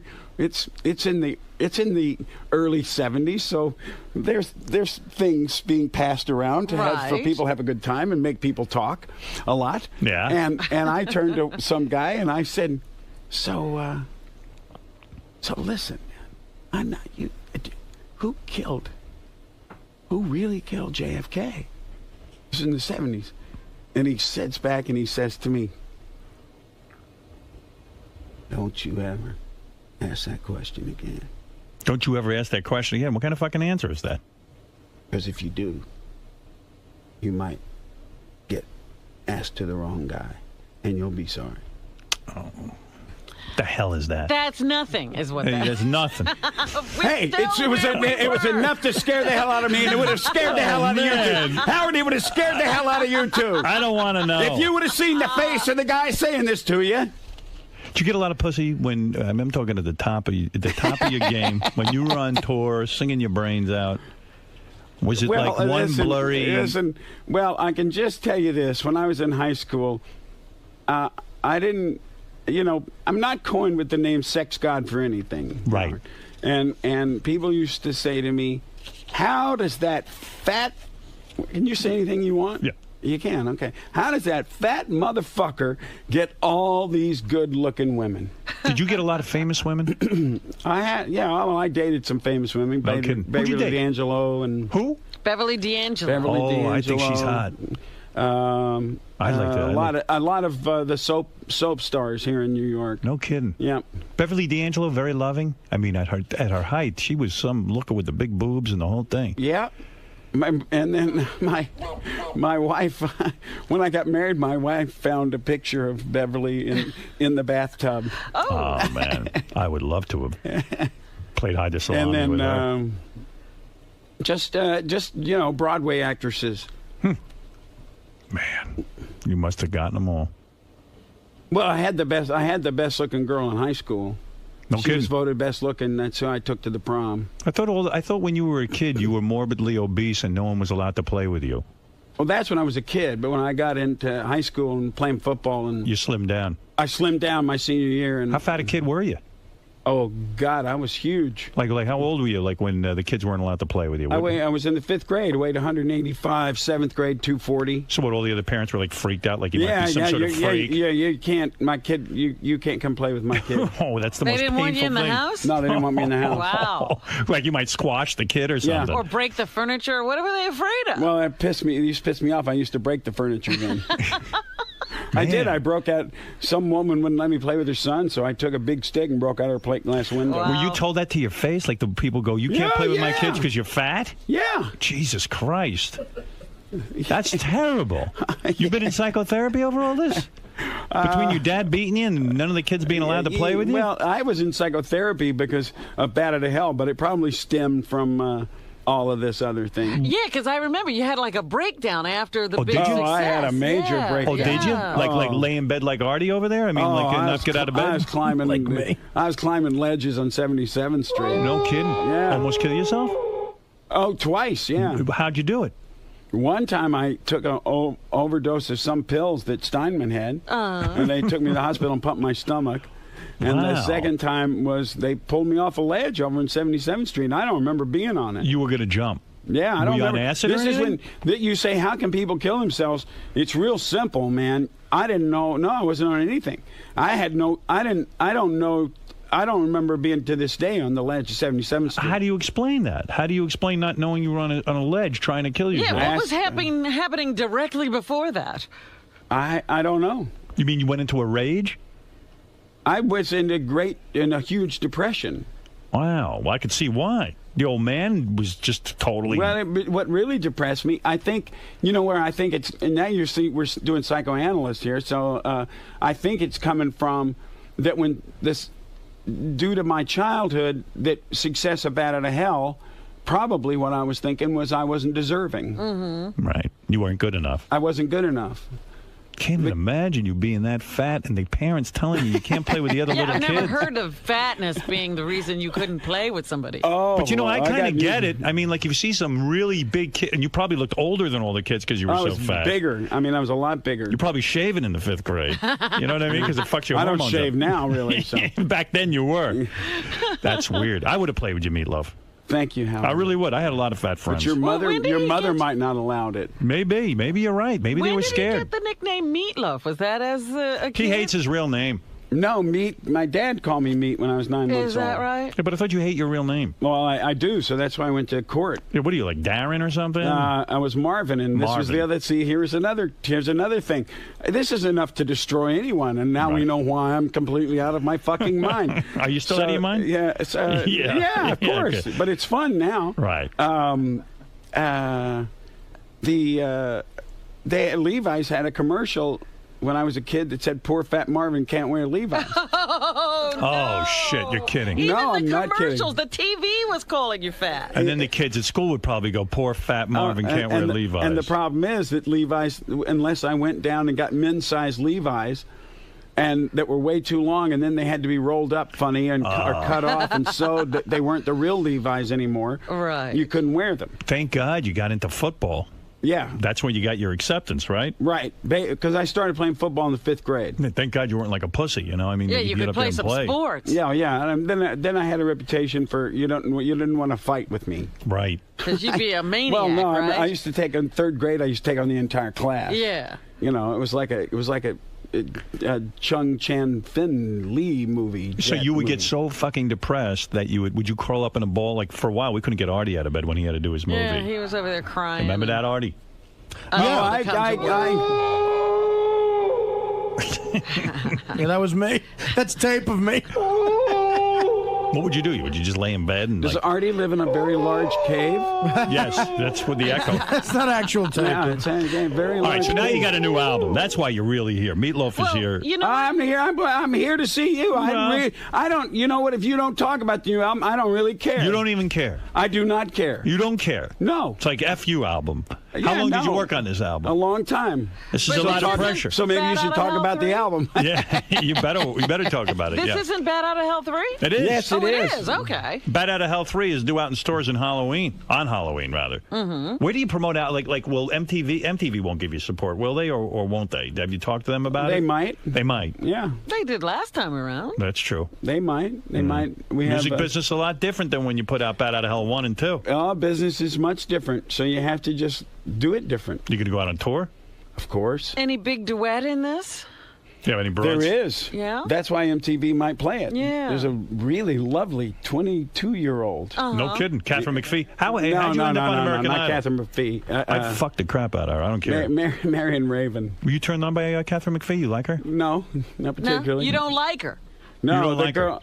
No, I didn't say I didn't like her. You asking me if I wanted to fuck her. Oh. And so she didn't turn me on in that way. How'd she do singing with you? Did you think, in your opinion? She didn't get it. She didn't. No, she didn't. She didn't get me. She didn't understand it. I think Really? I thought it sounded pretty good, actually. No, it did sound fine when they turned my monitor on. Finally. Yeah, that was a problem. I was like, what happened to Meatloaf? In the first 3 lines, Yeah. Well, I had no music, and I have major performance anxiety on television. Right. And I'm already, so I started sounding like the Cowardly Lion on acid.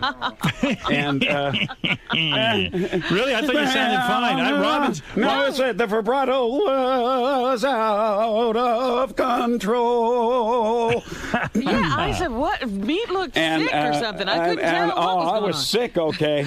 I was sick as a dog because I'm like freaking out before I go on. I'm walking down going, don't trip and fall. Okay, now you're walking out. You got all these people. Look cool. Okay, I'm looking cool. They're going to start the music before I get to the mic. Okay, there's no fucking music. Really? What do you mean, no music? You mean in your monitor? No, I have music? one little earpiece. Oh, shit. And the monitor system in that building, because that's not the building they perform in all the time. Mm-hmm. So they moved into the Kodak building. Mm-hmm. Oh, I see. So and that's the one thing that I don't know how those kids sing every week. I didn't see the monitor system they sang to every week, but the monitor system they had in that building that night was horrendous. You got to be able to hear the music. That's the bottom line. And so what happened was the music was supposed to start when I'm halfway to the microphone, and so that when I get to the microphone, it's time to start the song. Right. Well, I get to the microphone, and I'm going, how long are they going to make me wait? And all of a sudden, I've got one monitor in and one's not in, and I hear in the house, I'm hearing this piano. And first of all, the piano doesn't come storming in. It's just really light piano beginning. So you don't hear anything. And so I finally go, you watch, if you recede again, you'll see my head jerk to the right because this ear is trying to pick up the music. And I got it right. I was like about 2 beats late picking it in. And so I was out of time because I'm out of time with the thing. And so now I'm trying to get in time, and I'm not paying attention to what all I'm trying to do is figure out what I'm doing. So wait a second. So after you get off the stage, do you blow a fucking fit? Do you like go berserk? No, because once they turned on the music, it was fine. Right. It sounded really good. Right. So you after got the over third it. line. Right. You weren't. You didn't yell at them. But I did try to run off stage there at the beginning. I don't know if you should have noticed just that. left. So no, I ran up stage trying to control myself. No, but Now, she what do you didn't mean she doesn't- understand. yeah, what does that mean she didn't understand She you? didn't understand the focus of the duet. In other words, I had her in a certain we were pretty good, and then at the end she broke the focus of the duet and went and sang it to the camera, which makes no sense. It's about the two of you. Yeah, it's Right, about it's two a of us, and love she ballad, sang it yeah. to the audience, right, as opposed to me, and it like broke it. She didn't understand. It broke the moment. It took the moment away. Did you rehearse with her at all? Yeah. Did you say to her, "Bitch, what happened here"? No. Nothing. She's 22. 22. Well, that was what I thought her problem was, the whole competition. She didn't really understand anything she was singing. When you right. That's, you know what, I think that holds true for a lot of them. They're just singing notes and not paying attention to words. Yeah. So when you are singing with a girl and she's not making the connection, does that bring you back to the Fat Marvin days and all of a sudden you're like transported? No, it just brings me back to the point of, okay, she's not making this connection. It was her. So for that particular moment, I'm going, look, I'm a guest. It's her thing. Go sing to the camera. I'll stay behind you. When you're banging a Beverly D'Angelo. But if we were on Leno. Right. That. You would have wrung her neck. If we were on Leno and this young child to pull that number on me, I would have stepped right in front of her and grabbed her and flipped her around. Wow. So that she has to stare at Yeah. you. When you're banging a Beverly D'Angelo, do you then say to yourself, look, they called me Fat Marvin in 5th grade. Look at Fat Marvin now. But look at Fat Marvin now. I've been sex god ever since, like It's a 65. long time. You got over it. Yeah. Nice. Let me ask you something. When you're in the studio, and I guess you're working with Steinman, he comes in and he tells you, here's the song I wrote. Do you say to him, listen, cocksucker, why do I have to sue you for the name Bat Out of Hell? Do you get him alone in a room and yell at him? No, he hasn't been alone in a room with me for a while. You guys can't talk to each other? Can you talk to each other? Yeah, yeah, we can talk. We're still friends. It's just there's problems with other people that around myself and Steinman. Really, the problem is not with Jim and myself. It's with management. That's them.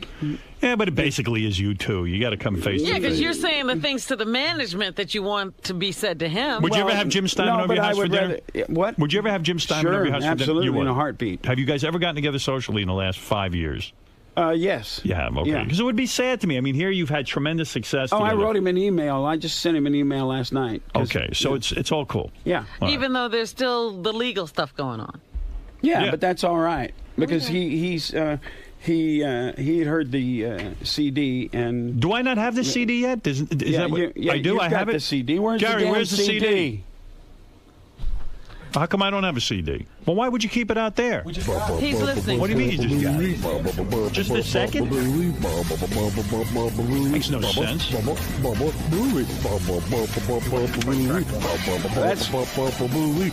That's not you? That's not part of the new album there, huh? This is good. You try it. Did you ever take music? Like, were you ever in chorus in high school? Or did you ever but I took chorus to get out of study hall. You did? And did you ever have any musical training, like opera Not type until training? this year. Really? And I went to a vocal coach this year because I wanted the vocals on this record to be great. And when we started, they were good, but they weren't great. Wasn't what you wanted. It wasn't what I wanted. So I Desmond Child, who produced the record, said, I know this unbelievable vocal coach. And I said, well, he says, give him a try. His name was Eric Vitro, and we did. And it worked out. It worked out unbelievably. I mean, I'm like a pig in a poke over here. Irish John, you're on the air with Meatloaf. Hey, Howard. Hey, Meatloaf. Big honor. I'm a big fan. It's really nice to talk to you. Question for you. In your song, I would do anything for love, but I won't do that. What exactly is it that you won't do? I think I'm gonna let Howard answer that question for me. I think lick the vagina. Yeah. No. It's anal. Anal? He doesn't want to toss a salad. You don't want to toss the chick salad? Is that what that is? I just was waiting for you guys to. You don't like the smell of ass on a woman? to make those answers. You can't handle ass? Because you know what? That's exactly what everybody thinks it is. Did you give Beverly D'Angelo because it's anal? the only radio station in the world where you can actually say that. So I've been waiting for somebody to say this. Hallelujah. That's not what it is. But if that's is what it works a for you, sexual act? No, it's not. No. In other words, I would do I'll never anything forget for the way love, you but I feel won't do right that. now. I do anything for love, but I won't do that. I'll never. I'll never do it better than I do it with you. I'll never do anything for love, but I won't. I'll do anything for love, but I won't do that. I'll never stop dreaming of you every night of my life. You won't marry her without a prenup. I won't marry you without a prenup. That's what it is. I think you want to have a threesome with a black guy and her. No, I think when you say you won't do that, in other words, you can't make the full emotional commitment. It's the line before every chorus. Right.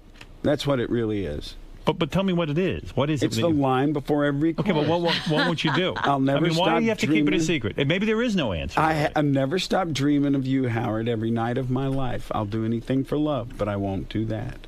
Howard, it's like suck my dick. I see. I got it. What do you mean? I don't understand. Now I finally figured it out. All these years, I never realized. Well, tell us. He's saying, I've been dreaming about you every night of my life. I would do anything for love, but I won't do that. I won't give up dreaming about you. I don't even understand. That's okay, Howard. You know what? I'm not a songwriter. Howard, I don't know anything. you just go back to what you think it is, and you're fine. All right. Does Robin have it right? Is her interpretation good? Robin is correct. Okay, let's go. And I don't understand what Robin's talking about. Gary, go ahead. I saw something weird in the notes, and I want to know if it was true. Is it true that Katie Lang once refused to meet with you because she's a vegetarian and she doesn't like your name? Absolutely true. Oh, my insane. goodness. That is insane. Crazy. Yeah, that is certifiably crazy. That is insane. That is absolutely correct. Do you think she's insane? She should be arrested. I was so excited. I saw her. We were at the Brit Awards in the UK, and I saw her 2 tables over, and I said, "Oh man, there's Katie Lang. I love the way she sings. Man, she sings fantastic. Right, she's a great singer. I just like to go over and pay my respects and meet her and say, wow, you're great talent." And so the record company president sitting next to me said, "Oh, well, okay, let me go over and tell him you're going to come over and it's do protocol." I said, "Okay." He comes back and he goes, "She said she doesn't want to meet you." I said, "What? I just want to tell her what I think she's a great artist." What? She goes, "Well, your name's Meatloaf, and she doesn't want to meet you because your name's Meatloaf." Oh, she's a fucking asshole. Really? Did you say you're a fucking asshole?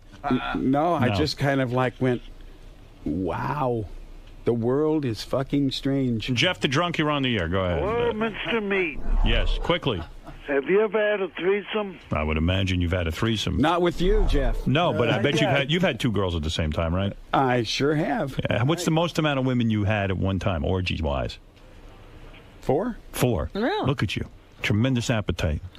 Look at you. And that's exactly what they chanted too. Meets our man. Meets our man. I'm not kidding. Were you I really? swear to God. In the bed. In the bed. Hot chicks, 4 of them, and you banged them all. You pleasured all of these women. And they were it was like cheerleading. Meets our man. Good for you. It's not kidding. Aren't you something? They weren't offended by the name Meatloaf. No, they weren't. You know who? They ate meat. You know who's a huge Meatloaf fan? I didn't know this. Penny Crone. She dressed up in a sexy outfit for Meatloaf. Penny Crone got dressed up for Meatloaf? Penny Crone, our reporter from Howard 100 News. Oh. I might even persuade her to come in. One of your biggest fans, Let me see your outfit. Oh, look, you're showing your titties. I can't believe it. You have no idea what a crush I have on you. Oh, my God. I want you. I need you.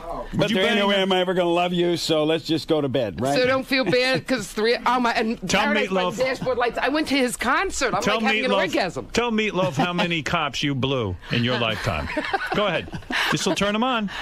Maybe 20. 20 cops. 50. Is that how you got out of tickets? I got dressed up for you today. Look, Oh, Artie. no, you look fantastic. Penny, can I tell you something? Howard, how do I look? You got Robin, nice. That was dressing up? Can I tell you something? Well, You got that's nice, what I was thinking, but I didn't know. But I didn't know how she normally dresses. You understand? Honey. It's like I thought the same thing, Robin. I'm going, God, I would hate to see the way she normally dresses. Can I give you every one day. bit of fashion advice? And believe me, I'm the last guy to give Oh, fashion no, advice. I'm wearing old lady pants. Yeah, untuck your shirt. You got your pants pulled up to your tits. It's crazy. There you go. Now you look a little hot. there Now you it's go. better. Can I give you a hug? Yes. Really? Really? You sure, Meatloaf? I wouldn't hug her. Why? I don't know. She might She's bite Looney out. Tunes. I mean, do you have to be that forward to the guy? Go I ahead. love you, and I thank you for making my life so happy with his music. It's, All right. there was Stop this cop gushing. I was going with, and and I loved him. Artie's falling asleep. Would I you loved ever- him to death, and he broke up with me. And he broke my heart, and he never said he loved me. And when you sang that song, I've never forgotten it. Have you ever blown a cop to bat out of hell while the music was playing? No. Never. No. If Meatloaf said to you right now, I want you to put me in your mouth, would you do it for him? No. You would not? No. You would not? But if he wanted to get naked in my shower and sing, I'd let him do it. That's right. All right. Thank you, Penny. Thank you. Thanks, Howard. You still have the mojo, Meatloaf. Good for you. Boy, you know what, man? You better hope she doesn't throw her panties at the stage. She'll kill you. That's right. Wow, you really still have it with the broads. Right now, Penny's panties are at Shea Stadium in case there's a rain delay. What did I can't believe I met Meatloaf. Oh my God, he's so cool. I saw him in concert, which Julia. Talk in the microphone. What are you doing? You're a news reporter. You don't know how to talk in the mic. I know. I don't want to be flustered. I don't want. I know. I didn't want to be in the mic. Travis is yelling. You're like a giddy schoolgirl. I just love him. I love him. I'm going to start crying. Why? What is it about it? It's music. His, Paradise by the Dashboard Lights. 2 out of 3 ain't bad. Oh, and I hugged him and I kissed him. What was that like? What was running through your head? I don't want to sleep with him. Howard goes, you want to sleep with him? I don't want to sleep with him. I just wanted to get naked in my shower and sing. So you want him? You really do? I just want to see him lust naked. After him, don't you? No, I don't. I just want to see him naked So singing. you're gonna have a naked guy in your shower singing, and you're not gonna bang him? Well, I guess if you started singing Paradise by the Dashboard Lights, I right? You'd be deep throating that shit. You're fuck, are you kidding? Check out Meatloaf's Bad Out of Hell 3. It's going to be out in stores Halloween. And October 31st, yeah. Yeah, but I'm glad to see you. I'm glad to see you doing so well. Howard, listen, I'm glad to see you doing well, too. You ain't doing so bad, son. Yeah, look at this place, huh? Look at this place. Yeah, not bad. This is a far cry from the last time I was in your studio. That dump. It was a dump. It was a dump. It was a dump. Man of my talent to be working in an environment like that. We were embarrassed to have I was you embarrassed. there. You know why I haven't seen you in a long time? I wouldn't even have you in there. It was a dump. It really was a dump. And poor Robin was in some booth in another land somewhere. And she's still in a booth. Well, but at least you can see her now. Yeah, I'm in the room Before, all somehow. you had these eyes that you saw, like this, like it was a, nighttime was an owl. Well, it's good to see you. I haven't seen you in a long time. No, we haven't seen each other for a while. Yeah, Since Russell Crowe's party. Well, Mary McCormick, who worked on a movie with Russell Crowe, Yes. invited me to Russell Crowe's house when I was out in L.A. Now, this had to be 9 years ago. This was when he was doing the hockey movie. The hockey movie, maybe 8 years ago. So she invited me. I get to go to a Hollywood party, and who's standing there? Thank God, is Meatloaf, who's like a normal human being who I can stand there and talk to for a while. Everybody else was ignoring you? Is that what you're saying? No, I mean, I don't know. I didn't know anyone In there. Hollywood, everybody ignores everybody unless you can help them. And then Meatloaf, we're talking. Finally, I get the word, Russell Crowe wants to see me up in his room. Oh, he's at his own party. He's up in a room? He's up in a room because he wants to play me his music. Oh, God. The You're 30-odd talking to Meatloaf. Oh, he did. Yeah, so I went up there. And Russell wants to play you his music. And then I get up in a room alone with Russell Crowe, and he's staring at me, and he's playing me his CD. Which ain't that great. No, it ain't no Meatloaf. What do you do while he's playing? I mean, where do you look? You can't look at him. I looked down at the floor, and then I got the fuck out of there. And that was the last party I went to. Did you have to comment on it? Hell no, I didn't even get to say goodbye to Meatloaf. I ran out. I go, I got to get out of here. And all Russell Crowe did to me was run around and ask me if I wanted something. You need anything else? You need some potato chips? You need a hamburger? He was a nice guy. He was a very nice guy. He asked me if I needed a Diet Coke 6 times. Yeah, he didn't throw a phone at me. No. And did you say, what do you mean Diet Coke? What do you think, I'm still heavy? And that's the third time I'd been around him. He was always really nice. Yeah, we had a good time. Well, see, you're not the concierge at a hotel. Right. Who won't put his call through. Right. But, so that was my big experience at a big party, and I got to see Meatloaf there, and that was the end of that. I ran out, and I never went back. But thank you for coming in here. Thanks, and, Howard. This is great. Yeah, we love you, Meatloaf. Congratulations on your new... thank you. And congratulations on the new album. Sounds good. And your studio, and it's just about the security getting into this building. I kept telling them, I don't have any ID, I don't want a security pass, and I don't care. Stop me, sucker. And stop asking people who killed Kennedy. That's my advice to you. But I did that a long time ago. All right, the great Meatloaf. You brought everybody. it up, I didn't. Thanks, Meat. We'll be back right after these words. Hey, Meat, what are you guys doing there? We did fine. You guys got pretty deep. Howard got deep. I just scratched the surface. Was that tough, though? Was it tough talking about things from your childhood and your father and everything? It's tough now, okay? I want you to shut up! Did you have a good time there, though? Yes, I did. All right, thanks for coming by. Okay. I just want to thank you. You're welcome. You know, because I've been a reporter in the city. I've won 3 Emmys. I'm very important, and I love you. I'm glad that you're important, and I've met such an important person No, today. seriously, you have made my life. So I know you get You've won 3 Emmys. I touched No, you. I'm serious. No, I'm spinning. I've never, ever flipped over anybody. Ever. I went to your concert. I got all your music. Your reputation? No, but you're beautiful. You look wonderful. Thank you. Bye, guys. Bye. I can't believe I said that. I can't believe I said I won 3 Emmys. I wanted to impress them. Exactly. This is my true passion. I actually love gambling even more than movies. Yeah, it's true. Really? Yeah. Nice, man. So excited to be back? Of course. It's been a while. Always happy to be here. I was going to ask to use the guest bathroom, but I think World War III would break out, so I peed in the alley before I got in here. Smart thinking. All right, man. We'll see you in there. See you in a bit. Richard Roper is no longer... Well, they've actually canceled the show, but he left before they canceled. Yeah. You best know him as the guy who took over the Gene... Siskel role, and Siskel and Ebert and Siskel. He's a critic, movie critic out of Chicago. Good guy. We've gotten to know him over the years. Interesting guy. Bangs a lot of broads. I didn't know that until one of the interviews we did. Yeah, that was that movie festival we did. Brought a beautiful girl with him, and I think he gave her the heave-ho. I know. They're not together anymore. She Yeah. was absolutely gorgeous. Guy's a real cocksman. Got to admit. I give it up to him. You can't tell a coxman by looking at him, necessarily. Guys, are we bringing Richard in, or am I just going to No, we're vamp? just going to talk about him. Yeah, don't while bring him he in. sits out there. Don't bring him in. We just want to talk about him. Oh, there he is. Look at this guy. Legendary cocksman. Thanks, sir. I was reading the notes with you, and even said one time you were on the show, and I asked you about, like, famous women, if you ever banged them, and I actually mentioned when you banged, but you lied to me and said you didn't bang her. I don't remember that at all. You would never lie here. No, would never. you? Of course not. I'm just careful where I'm sitting here because you just said, like, Tiger's mistress, like I'm 1 degree of separation away from Tiger. Actually, You got on thick jeans. I wouldn't worry. Yes, I do. How you doing? Great. Good to see you. Once in a while, I actually get some emails from Roger's wife, Roger Ebert's wife. Yeah, we talk a little bit through the email. Right. And it is sort of sad that at the movies...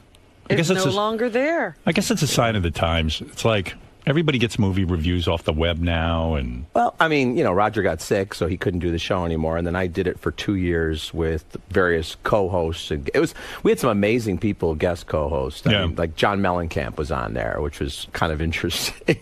But isn't that annoying to you? Because, you know, you're like a professional critic in the sense that you work for a newspaper, you write about criticism and all that. I mean, was it annoying? Well, it was surreal in some cases because some of these people came. You know, Kevin Smith was really good. He was a good. Aisha Tyler, she was great. She knew her stuff. And then John Mellencamp was like, you know, that one actress, that young actress, she's really good. What's her name? Like, that's Meg Ryan. Yeah, she probably have a career in the movie. Yeah, I heard of her.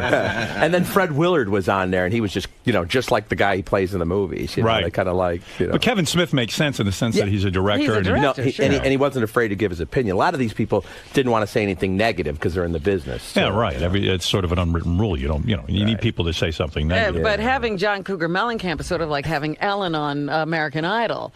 Yeah, but we just did it for 1 week at least. We were smart enough not to do it forever. What is your game plan now, career-wise? Okay, so the big deal was at the movies. Right.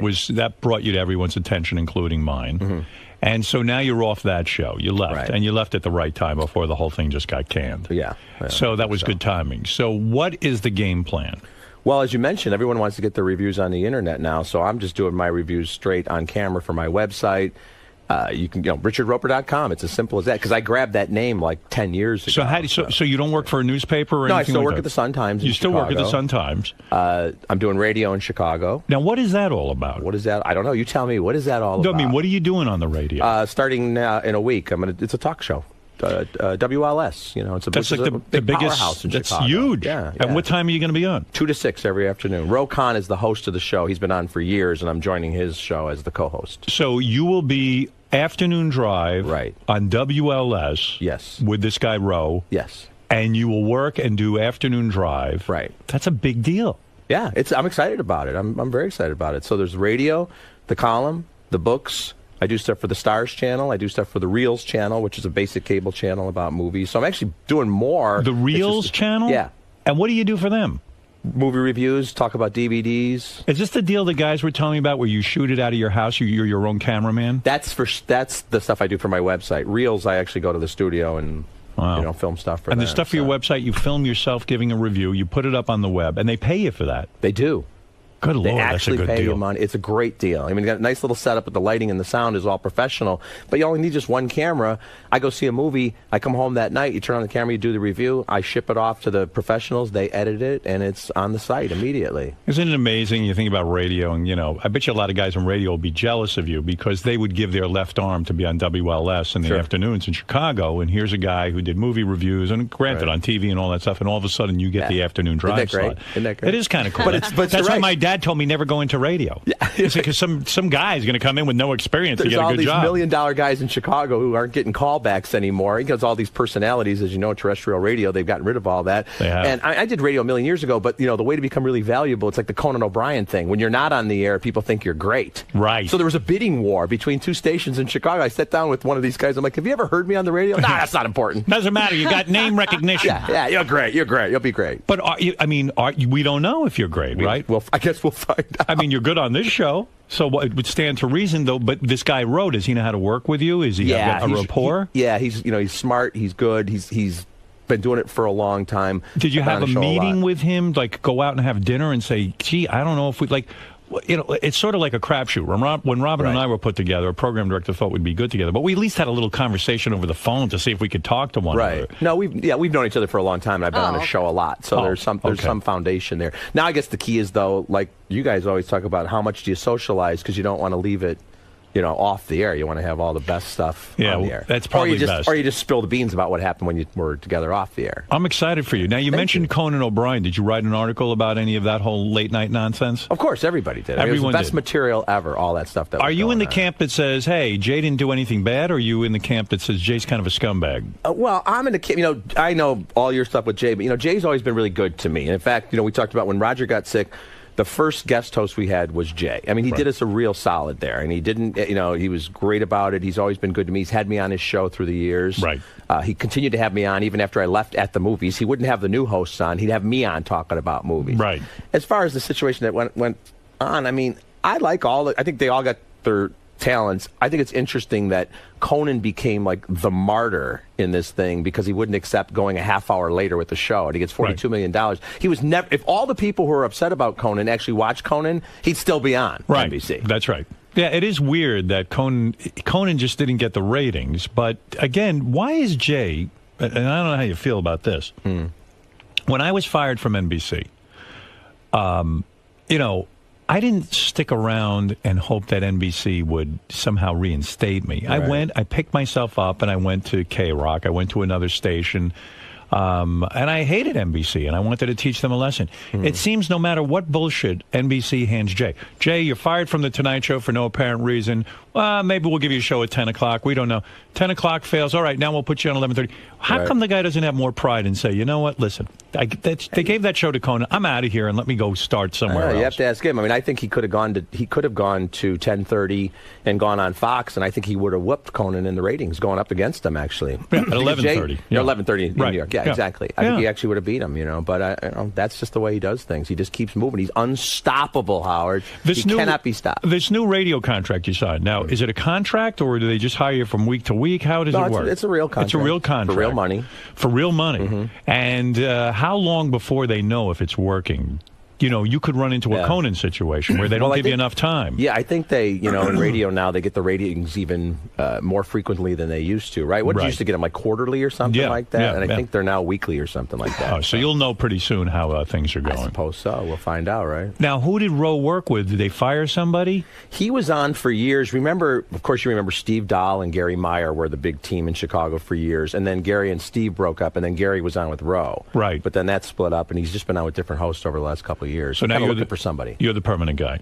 That's the idea. All right. We saw on Oprah that Roger Ebert, who you worked with, he now speaks through a computer. Right. He can. Have you spoken to the computer voice? I have not spoken to him since he got the computer voice in his voice. So he used to have like this guy with the British accent or whatever. Right. And now I guess they've taken all these recordings of Howard from the years, because of course the show and everything of Roger. Right. And it's funny because they said a lot of the stuff from the show they couldn't use because Gene and I would always be interrupting Roger. So they had to find clean bits of tape to use his voice. But you spoke to Roger when he was speaking through the British voice. Yeah, and just like a generic voice as well. How do you do that? You go to his house and then he would type to you and you could hear him talk. Absolutely. And he's a quick typist. He's very fast. Right. It's interesting because some people talk louder to him, and he's like, I didn't lose my hearing. Yeah, right. So you spoke to the British. People will write stuff to him, and it's like, I can hear you, So you spoke to the British voice. Yes. Yes. Yeah. Was it weird speaking to Roger as a British citizen? Yeah, It it's a little weird, surreal, right? but you get used to it. It's still Roger. He still, communicates in the same way as His writing's like better than ever. I mean, he's talking about a machine. The guy, he's a tough guy. He's been through a lot. He's got a pretty good attitude for a guy who's really been debilitated like that. Much better attitude than I think I'd have in that situation. I follow him on Twitter, and he's just all over everything. He's amazing. He's and his a Twittering machine, too. He never stops. Yeah. Is he healthy now? I mean, is he done with cancer? Yes. He is. Yeah, he's got a clean bill of health. I see him at the screenings. He goes to all, that's the other thing, too. He goes to all the movies, not just the ones you think Roger Ebert. I mean, he's at like Transformers 7 and all these piece of shit comedies at 7 o'clock with an audience, and I'm like, God love him. Right. He sees probably 8-10 movies a week. He's got a film festival coming up in But it's sad, Here's a guy who had the gift of gab. He was a tremendous personality. I always loved having him on the show. It's sad, right? I mean, it's hard to be around. It's tough. I mean, Roger loved to talk and loved to eat. He can't really do either right now. What does he do? He eats through a tube or something? A feeding tube. Good Lord. But, how are you doing on the women horizon? You were with the most beautiful woman I ever saw. She's gorgeous, and you gave her the heave ho. I had no idea the kind of women that you were handling. I really never saw you as a ladies' man. It's like the Jay Leno approach. You just stick around long enough. Everybody so who are you with now? Do you have a girlfriend? Yeah. You do? Yeah. Is she hotter than that other one? She's beautiful, smart, attractive. Should have brought her in. I'd love to see who you're banging. I think he wants would to bring keep her in this that on county. Is this one even younger? I had her. She's not even in the country. Will you bring her on your new radio show? No. You will not. You're going to keep her on the down low. Yeah. What does she do for a living? A little of this, little of that. What does she do for a living? Little acting. An actress? A little bit of Have we heard of her? No, I don't think so. What has she been in? Here and there. Why are you embarrassed? I'm not embarrassed. I'm just protecting her. Is it Roger Ebert's wife you're having an affair with? You down? Yes, it's way out of my league. You are a scoundrel. Way out of my league. Do you have nude pictures of your new girlfriend on your cell phone? Yeah, sure. Show them to me. I left them in the green room. Is that okay? Do you ever do anything like that? I'll trade you. I mean, you have this fame now. Did you ever take nude photographs with your girlfriends or video? I think people got to be smarter than that these days, right? Because, the problem is like, I mean, I would hope that nobody would do this in my life, but they all like share the stuff, all these text messages and sexting and pictures and video and stuff. Did you ever try to be a filmmaker yourself? Did you ever try to become a director or a guy who was in the movies? No. How did you get into reviewing movies then? I was always writing about movies and for the Sun Times, and when after Gene Siskel died, Roger went through that thing with all those guest co-hosts, and they kept looking for someone. So I just was on there once, and we had good chemistry, and it just took off from there. I didn't go to school to become a film critic, which I think is kind of bullshit anyway. See, I thought it was kind of weird when they were mentioning me as a possible replacement for Simon Cowell on American Idol, and they said, well, he has no right to judge people. Well, what are you talking about? I mean, I'm on radio. I've been involved with artists. I've put out record albums and things like that. I have the #1 selling album. I mean, what kind of credentials do you need? You don't have to be a filmmaker to judge films, do you? No, you have the credentials. I mean, you have the best resume in the world to do that job. And I felt the same way. I mean, I've been writing my column. I've been doing critiques of pop culture things, for years and years before I was ever on with Roger. But it's like, I mean, everybody's a film critic. The key is to find someone who will pay you for your opinion. And are you good enough at expressing your opinion in a way that people will go, okay, even though he doesn't like the movie, it sounds like something I'd want to see, or I understand why he doesn't like it, or why this movie is great. By the way, I read your column where you said my comments were crude, but you defendable, that Gabrielle Sidibe, it's true. What I was trying to say, and maybe I said it in a crude way, but you defended it, and I appreciate it. I was trying to say, Where do you see obese women getting work in Hollywood? Right. Adam Carolla said to me on the phone the other day, I thought it was the best line. He said, if Gabby Sidibe weighs 340 pounds, it's probably around there. He says, women who weigh 140 pounds don't get work in Hollywood. Forget 340 pounds. Oh, my God. You gain 5 pounds and you don't get a leading actress role. Why does it shock people when I say there's no way that she can get work? Hollywood doesn't condone this. You know what? I think people felt like, first of all, I think a lot of people didn't hear the original comments, then they hear people talking about it. Half of these people who write about this stuff, they don't hear, or, the classic thing, they say it's taken out of context, but they thought you were just saying, you're making fun of her, and you were saying, no, this is the way it is in Hollywood. And that's what I said in my column. How could you dispute that? I see these romantic comedies every week. It's the same damn movie about the career girl who can't find love. And here's an example. This movie Valentine's Day that came out, right? Okay. Jessica Biel, who has maybe the best body on the planet. Gorgeous. She plays a lonely chocoholic in that movie. Yeah. That's what a woman who can't get a date on Valentine's Day, and she's commiserating with Jennifer Garner. Those are the people who can't get dates in these movies. Actually, Gabrielle Sidibe would be terrific in a movie like that, but no one would go see it. No one would pay for it. Name to Gabrielle Sidibe. What is her name? Gabourey. I don't know her name. I don't even know. I like the movie Precious, but those roles come along once in a million. It's like Ernest Borgnine played Marty, the original sort of heavy guy who couldn't get laid. But, Ernest Borgnine was not a leading man. He eventually was a great character actor. A great character actor. He went. Yeah. And there are roles for character actresses of, somebody like Kathy Bates gets work, but they're never going to have... Once in a blue moon. Yeah, they're not getting the career that all the Reese Witherspoons and Julia Roberts had. And I think that was the thing, too, about that. People felt like they were exposed for their hypocrisy, because I thought, and I said this in my column, I thought it got really condescending at the Academy Awards and these other things when all these people kept saying, isn't she beautiful? Like people like Zoe Saldana, who's like the size of a hummingbird. You know? They're like, oh, Gabby's just free to... And those women, if they gained 5 pounds, would lock themselves in a room and vomit until they lost the weight. Exactly well, the best right. was Kathy Ireland standing on the the red carpet saying, you look beautiful tonight. I don't even know if she even knew who she was talking to. And talk about somebody who's unqualified. Kathy Ireland was a beautiful woman, and she was just... I kept her running. I thought she was going to be like saying, I'm a cool mom, like in that movie. I'm a cool mom. I know about all the kids. Here's that kid. Here's Zac Efron. Well, here's the thing. I mean, you make the point. It is condescending. I feel because she was an overweight black woman, all of a sudden, all these celebrities were gushing and going, "Oh, isn't she wonderful and pretty and beautiful and welcome to our community?" Fraternity. Yeah, bullshit. It's like the sorority. They welcome in anyone into the fraternity. Like the sorority of like 30 beautiful girls, and they're nice to the fat girl, but they never actually accept her on Pledge Day. They're like, "Are you kidding me?" Well, that was my point, and I think the reason it caused such shockwaves, people wanted to talk about it, and I enabled them to talk about it, but they did it through attacking me. Yeah. Isn't he a terrible person for bringing her up and saying this and this and that and the other thing? But you know me. What am I going to do? I weather a storm every week. It constantly happens. All right, you wrote a book. Let's talk about this because I think you have a gambling problem and you're disguising it with this book. There you go again. We talked to him about this, didn't we? While he was doing it. Didn't you once? I'm talking about before you wrote this book about gambling. Yeah. And it's an interesting premise. You said for a solid month, every day I'm going to gamble. Right. And I think you wanted to set out to prove that you were going to lose. But you started to win. That was the problem. Right. Now, but even before you wrote the book, didn't you in fact once bet? In fact, you won $22,000 at the Belmont Stakes. You bet $600 on a horse that had 35-1 odds. Right. That doesn't sound like a one-shot deal. It sounds to me like a degenerate gambler who would go around and spend tremendous amounts of money. $600 on a 35-1 shot. You weren't just doing that once. You were a gambler, weren't you? How do you know that? I have a feeling that you're a gambler. Yeah, I mean, I've always been interested in the culture, and I've always, played poker and all that kind of stuff, but... I'm not sitting there going to Gamblers Anonymous, betting the house and all that stuff, although that's the name of the book, Bet the House. Bet the House. Yeah.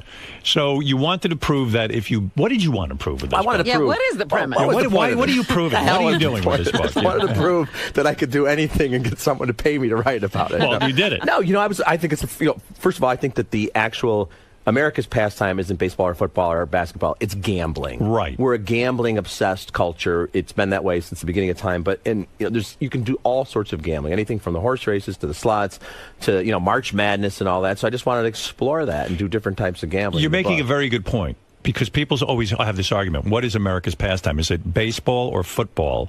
And your point is everything you can gamble on makes it America's sport. You think if they if they were able to actually ban all betting, do you think people would care about the Super Bowl as much as they do? March Madness, everybody filling out the brackets. The game was last night. Duke won, but they didn't cover the spread. And people who bet on Butler and took the 6.5 points, they don't give a shit that last shot didn't go in. They're like, right. I beat the spread. Exactly. In fact, I'm not a big fan of watching football all year because I don't bet. Yeah. I'm not a gambling kind of guy. Well, I used to wonder about the fascination of golf, and guys are gambling, Oh, my betting on God. every hole. Yeah. Every hole, they're gambling like crazy. If you go into a bar and people are screaming at the TV sets, they're fans, but it's because they got money on the game. So you bet $1,000 for your book. You bet $1,000 every day that you had to gamble $1,000 minimum. Yeah. What was the highest you wagered in one day? Oh, 10 or 15 times that easily. I mean, I had close to $10,000 on one baseball game at one point. All right, let's figure this out here. And you did everything: sports betting, stocks, blackjack, poker, you name it, you bet on it, right? Yeah, Okay. everything from like the dog track in Kenosha, Wisconsin. You want to talk about a depressing Was this fun? place? It was a lot of fun, but I mean, you go into like a dog track, Kenosha, Wisconsin, on a Monday afternoon, and the guy, the big fish fries this Friday, $7, all you can eat, and you see all these dads with these kids, and you realize it's like custody day, it's visitation day, and they're telling the kid, just tell mommy we went to the dog zoo again. Right. I mean, that's some pretty depressing stuff. My dad used to drag me to the track, and you could just tell he was miserable. My mom would force him to take me every once in a while, and it was a miserable thing because I would gamble. My father had a system. And my system was to just look at a pole, and if I saw the number 8 or something, I'd bet on that horse, and it drove him crazy because I'd hit sometimes. And it really that's made the him thing. nuts. That's one of the things I get into the book. All these people have systems, and you see like the roulette wheel, and they have like these electronic things saying these numbers are hot, these numbers are cold, and it's like the numbers don't know they're cold or hot. Or the slot machines, where people say that's my slot machine, it's due. Well, the slot machine doesn't know it's due. For your book, one day you bet Artie Lang $1,000 on college basketball. Yeah. And you did this on purpose for your book. And, Right. And you describe Artie as the grizzled, corpulent, multiply addicted, and hilarious comic who's been a regular on the Stern Show. And you bet him, and you won the bet, the $1,000. And Artie paid up, right? He did. Well, you remember I called in and I let him pick too. I said, pick one of the games, and of course he picked the team that I was going to pick, and of course then he lost. Right. And he did. He sent me a check. He said, "Dear Fruity, here's your money." He wrote, "Richard, here's your fucking money. Good luck with your book about gambling. You gave me a great idea for my second book. My second book will be about the dangers of gambling with someone writing a book about gambling." He says, "All right, man, I'm going to let you go. I know you're probably busy reviewing the new Hannah Montana movie. I would feel like such an insider if you could send me the review before it's published. I'm curious to know if it's something I could bring a day to or if something I could really enjoy with the fellas. Take care, Fruity." Artie Lang. So I feel like for the book, you bet frivolously. You didn't even put that much thought into it. That's true. It was not a how-to. It wasn't like, here's what you do with your money if you really want to optimize your profits. It was, let's look at all the ways you can gamble in America. If I was doing a how-to book, I wouldn't buy $1,000 worth of lottery tickets. I wouldn't play the slots and all these other games. And you wouldn't bet Artie Lang on a team that you thought was going to lose. Yeah. So, well, no, I would still just let Artie pick, and I'd figure that'd be a sure thing. But what you really found out after a few days, that the less energy you put into this gambling, you probably will do just as well. In fact, you were up. You were up money for where you should have been losing. You were winning. Yeah, because you get, even as I'm writing about how the slots are terrible odds, I won. And the slot machines, that cracks me up too, because you see these billboards all over town, like in Vegas or Atlantic City, and it says 97% return on the slots, 96%. They're telling you going in that for every $100 you invest in the slots, you're going to get 96 back, and they're bragging about it, and people still go in there. And yet, as much as you know, you started winning. You gambled on the slots for 3 straight days. Am I correct? A couple of days. Yeah. And didn't you make a couple of $1,000? I made $3,000 on one spin, and it's like all of a sudden the bells start going off and all that stuff, and they come out and they present you with the money. And were you afraid this was going to be a shitty book because you're saying, my God, this is disproving everything. This is going to make maybe people gamble more. I think I probably would have lost a lot of public sympathy if it was like, day 7, I win again. Hey, found $100 on the floor of the Bellagio. I have a theory about this book. Because you were winning so much, that by the end of the month, you bet more and more amounts on crazier and crazier bets, because I think you wanted to lose so that you'd have a happy ending to the book where you could say to people, look, gambling doesn't pay. Oh, that might be so. And I think, it has a better kind of dramatic arc if you're up and down and you're just not winning all the time. Also, if I had just lost every day, that would be the most depressing book ever, Right. Day 15, moved back in with mom and dad. That's not a great book either. So, you have some ups, you have some downs. All right, listen, I got to talk movies. So, by the way, I should say the Richard Roper's book, Bet the House. What is the bottom line? Did he ultimately lose or did he ultimately win? Well, I don't give away the end of movies, Robin. Let me give away the ending. Should I tell or no? You really don't want me to tell? No, I think you want to read the book and find out. Because I'm dying to know now. Check out Richard Roper's website at richardroper.com. Yes. And also, by the way, let me talk a little bit of movies with you, since that's the thing you're known for. That okay. Here's your list of the favorite movies of last year. I always like doing this. Sure. All right. And by the way, I don't want to give away the end of his book. I'll just leave it at this. At the end of the book, he ends up robbing a 7-Eleven. All right. Your favorite movies of 2009. Mm-hmm. Brothers. I haven't seen that yet, and I really want to see that. Really Brothers good. was really great. Yeah. I don't know why it didn't just get fell off. the momentum. Yeah. You know, I mean, Jake Gyllenhaal and Tobey Maguire. I love that Natalie movie. Portman. They make all of I don't understand the movie business anymore. They make all of these movies that nobody sees. Yeah. Like it was Natalie Portman, Jake Gyllenhaal, and the Toby Maguire. Spider-Man. Spider-Man. He didn't put on the costume, and I even That liked was it. what was the problem. Yeah, I was like excited. I said, "Oh, Tobey Maguire, he's going to get spider powers." He gets sent off to war and he wins it in one day. Right, he wins the whole war. But it was. They should do that. Why doesn't Spider-Man go and fight in Iraq or something? It would be a good movie. Because Iraq is a real thing. Oh, you can't do that? What, Superman fought during World War II? And yeah, And look it at took how us that forever to turned win. out. Superman was a real Almost asshole. ruined Superman. So I think Batman went to Nam for a while. Batman served in Vietnam for 3 years. Did 6 tours of duty. Brothers was a great movie. I don't understand. So what do they do with a movie like that? They make a great movie that nobody sees. It got lost in the shuffle. They do this other thing where they wait till the last 2 months of the year to release all the Oscar contenders usually. So you have too many of these films. So And you even rate Brothers higher than Hurt Locker. Yeah. Yeah. I thought it was better. Yeah. I thought it was great too. You know. Up in the Air, the cartoon. Up in the Air is the Clooney movie. Up is the cartoon. Oh, yeah, okay. Although that would be good as a cartoon, just a cartoon George Clooney. I liked Up in the Air, too. The It's Hurt a Locker. really good movie, yeah. 500 Days of Summer. I saw that, but I don't remember what it's about. I have never been able to get through that movie. That was the one, the romance, and they kind of told it in shifting time, like you go to day 57. Yeah, I thought that was really good, too. I thought it was good. Yeah, there were a lot. That's what I don't like movies that Maybe do that. Robin will arrange it in order for you, so it'll be just 1 through 500. I can't really argue with your list. Inglourious Bastards. That was great. That was great. That guy the German was fantastic. Yeah. The movie Up, that's the cartoon. Yeah. I didn't see that in 3D, did you? Yeah. You saw it in 3D. Yeah. So that made a lot of money, But you right? know, it made a ton of money. Do you hate 3D as much? Like I love that. Did you like Avatar? I liked Avatar. Right. But Avatar was actually, James Cameron had to wait for the technology to catch up to him before he could even make this movie, right? So he actually filmed it with 3D in mind. You felt like you were in that world of Pandora. I just saw like Clash of the Titans, for example. Yeah, how is that? It's a piece of shit. But you know, you'd expect it. It's Clash of the Titans. People kept saying, "Oh, it's a remake of the classic." I'm like, the classic with Harry Hamlin? Harry Hamlin's never been in a classic. Stop saying those words in the same sentence. So, but the Clash of the Titans, they filmed it, and then in post-production, they add the 3D elements, and that never works. You get like a spear coming at you once in a while or something. We don't need to see that in 3D. Need it. In fact, they But released look it. at They what's released it in happening. 2D also, so it's probably better to go see it in that if you really want to go see it. Most of these movies are better. Yeah. But what is happening is that all of these 3D movies are right now making a lot of money. Exactly. For some reason, the 3D craze is back, and of course they charge more money. You know, admission's like $15-16. Right. And there's something like 70 movies coming out in 3D in the next year and a half. I mean, you know, and pretty soon you're gonna get like Hot Tub Time Machine in 3D. Yeah. You don't need these movies in 3D. Did you like Hot Tub Time Machine? I loved it. Yeah, me too. I thought it was hilarious. Yeah, but it doesn't need to be in 3D. No, and it's not. No, most of these movies don't need to be in 3D. But they're talking. You know, I go into the theater to see Avatar, and I'm such a shithead. First of all, I wear glasses, so I had to put glasses over my glasses. Right. And I don't know. I found it very dizzying. I thought it was very dark, but it turned out like a shithead. I forgot to take off my sunglasses. Yeah, he put them over his sunglasses. So I saw the whole Avatar except for the last 10 minutes. You need to see it again. He's like, they have no sunlight on the planet Pandora. No, I said it's movie's very dark. Dark movie. It's shot in dark. And I said, oh my God, I take off my glasses. There's 10 minutes left in the movie. I realize I'm wearing sunglasses. Like an idiot.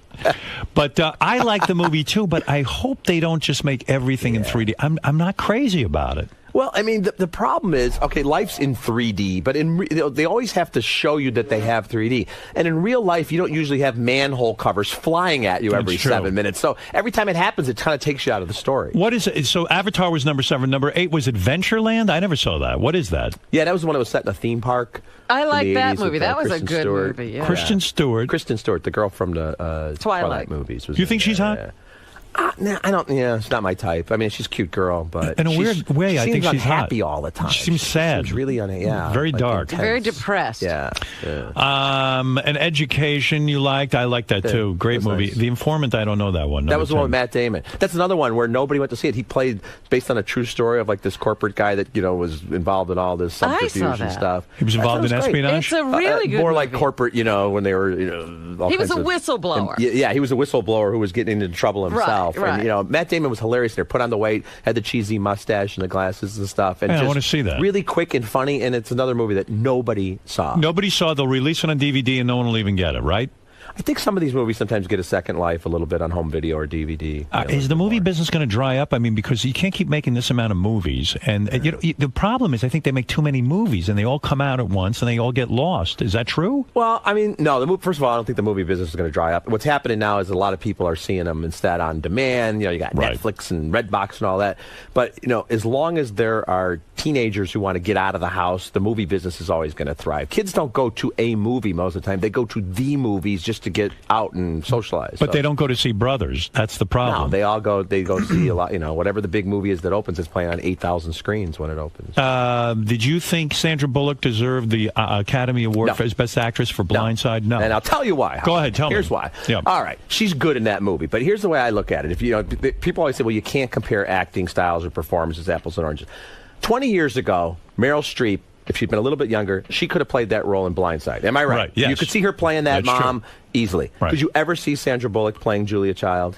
No. Julie and Julia? No, I believe Meryl Streep should have won. And you know what they always say now? Well, she's been nominated a million times before. So what? That's the problem. They've just given the Academy Award too many times to Meryl Streep, but she is a phenomenal actress. She's amazing. She's like Mozart of acting. She's the best. I've never seen anybody who could become any person or anything. Yeah. Amazing. Sandra Bullock was good. I mean, she was good in that movie, but it's the kind of, it was like when Julia Roberts won for Erin Brockovich. Based on a true life character, she gets all the snappy lines, she kind of hams it up, she steals the scenes, and the Academy goes, oh, that's an Oscar-winning role for her. It seemed like not Oscar-worthy. Those girls get it because they've given Hollywood so much. They make That's so true. much money. Yes. So it's like, giving them an award. They And must also be doing something and with Sandra right. Bullock, she was always very popular, good reputation as being someone who gets along on the sets. And I think the voters also think she may never get nominated again. Let's vote for her this time. This is the one role that's right down the middle for her. She knocked it out of the park. She's never going to get a chance again. It seemed like they just couldn't bear to give it to Meryl And Streep one more Meryl time. will be nominated again next year. Yeah, she gets nominated in years where she hasn't done a movie. They still nominate her. When she played this Julia Child, she was phenomenal. I was like, how's she going to do that? And yet she's able to do it. She gets way past just the impersonation, caricature type of stuff. I know you don't get caught up in stuff like this, but you got to feel bad for Sandra Bullock. The best week of her life, and then she finds out next week that her husband's been fucking like not one, but like 20 chicks or something crazy. Yeah. And Nazism and Hitler and all this kind.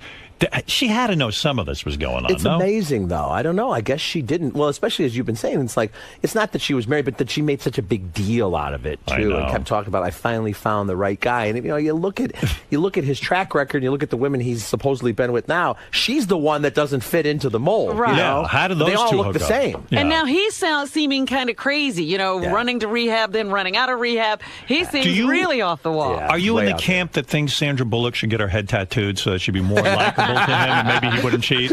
That'd be great. Wouldn't that be great? In that same respect, then Elin should get like giant implants and a porn career. Wouldn't that be great if they tried to make themselves over? To look Elin like is so. I know it'd be great. Elin is so hot. Yeah. I would think he could be satisfied with her. But you're a guy. You see, you're smart. You don't get married. You don't get married. Tiger Woods, if he had never been married, nobody would care about any of this. Not at all. He'd be just like all these other guys you see out there. You're like, okay, he's Bachelor. a legendary womanizer. So what? So what? George Clooney. Every year, George Clooney brings a different woman to the Oscars. You always think about the one like 2 years later sitting at home with their friends going, I was on that red carpet with George. Right. That's right. And he's doing nothing scandalous, and people don't hate him. They love him. They love him. Take a couple of phone calls. Richard Roper's book, Bet the House, is in stores now. Great premise. Took money, gambled every day for a month, and you'll find out how he did. Check out Richard's website at richardroper.com. He's got a whole bunch of video on there. Does the reviews in video. Yep. Let's go to Jim. Couple of quick questions. Go ahead. Good morning, Howard. Hey. Richard, has Roger Ebert ever admitted to you how much he really hated Gene Siskel? You know what? What kind of inside information do you have, sir, from that? You want to know something? Those guys, They did have a sort of love-hate thing. They really did. I know that Roger would get really irritated. But I think in the same way that Simon Cowell and Paul Abdul get irritated with each other, they knew it was good for the act, so to speak. Well, I mean, you always had him on here. I mean, I don't think he hated him at all. I think they were very competitive because they were the same, about the same age. They worked at competing newspapers. It was back in the days of scoops and trying to one-up each other. Those two guys were amazing together. They were great. They were really great. They could argue about anything. They'd argue about McDonald's versus Burger King in the same passionate way they'd argue about the I would films. get picked up by a driver sometimes, like, when I was on the show in L.A., and he'd be like, I picked up Mr. Sisko and Mr. Ebert. They'd argue the whole way on which way to get from the airport to the hotel, who had the best food in town. And so passionate and articulate. Yeah, they were the best. Each argument was as good as the other one. You know what I mean? It didn't matter what they were arguing about. I'd have them on the show. They'd argue about anything. And I said to Robin afterwards, those are fantastic guests. Yeah. They got opinions. I don't care if they're right or wrong. They've got opinions, and they can back it up with facts. Absolutely. Let's go to Steve. Steve, you're on the air.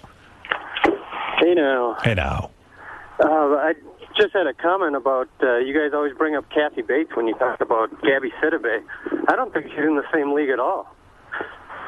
What do you mean? She's not as big. No, you're right about that. Anyone in her category. No, Kathy Bates isn't morbidly obese. And Kathy Bates has been around a long time. She's an actress. And I don't know. Listen. I hope I'm wrong. He's simply saying Gabby is a size apart. Right. Well, I never thought about this, but yes, Kathy Bates is more attractive, I guess, or smaller. But yeah, the caller actually has a point because, some of these actresses, Kathy Bates, every time she's in a movie, it's not about her being not the slimmest person in the world. If Gabourey Sidibe is in a film, how are the characters in the film not going to comment on the fact that she's 340 pounds? Right. Alan, you're on the air. Go ahead. Hey, Howard. Hi. Great honor. Thank you. I gotta correct you because when you first mentioned Gabourey Sidibe, whatever her name is, you said that she would never act in Hollywood. You never said she wouldn't be a leading lady. Well, no. What I was talking about was... I was talking about leading lady. Maybe I didn't come across. Maybe I didn't use those exact words. But when Oprah was talking about her long, illustrious career that she was going to have, I came on the air and I said, and Robin called her a liar as well. He said that she's not being honest with her.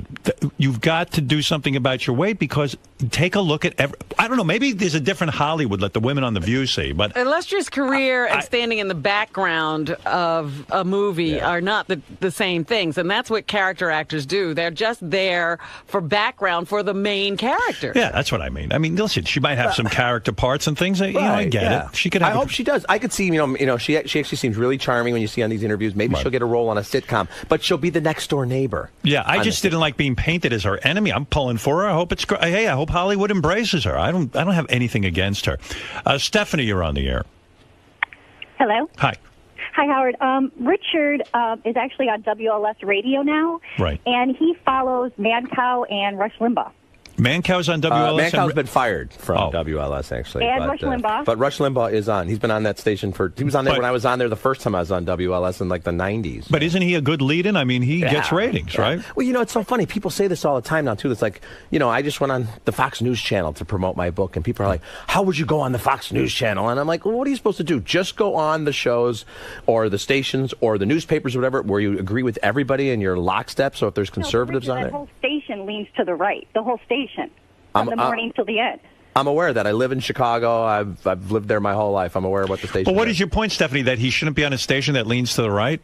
No, not at all. I just didn't. I've heard him on the show. He's a great guest. Thank you. I just thought he was a little more enlightened than to be on a channel like that. But I don't know how many opportunities Richard had to go work at a radio station. WLS is a fine signal, and quite frankly, I wouldn't care if I followed Rush Limbaugh. I'm not going to change my views because I'm on a station that has predominantly conservative hosts. I mean, might be interesting to hear a different idea. You might say, hey, give WLS credit for hiring a guy who's more moderate or liberal. Yeah, I don't see your point, Stephanie.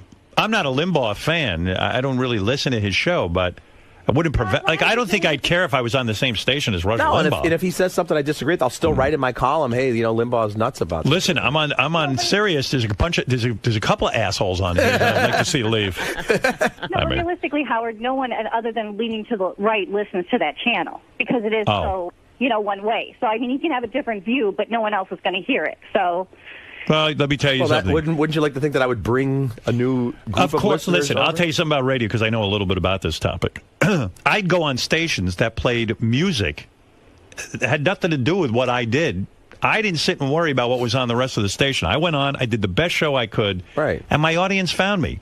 In fact, they found that on most stations I was on, a lot of times they would tune out after me. In other words, they were only there for me. I became the event. And that pleased me. Look, when you came over to Sirius, I had my house wired for satellite radio. There you go. Simple as that. Simple as that. All right, thanks, Stephanie. What can I tell you? You seemed a little worked up there. Yeah, all right. Finally, Mickey, you're the last call. Go ahead. Yes. How you doing today, Howard? Hey, Mickey.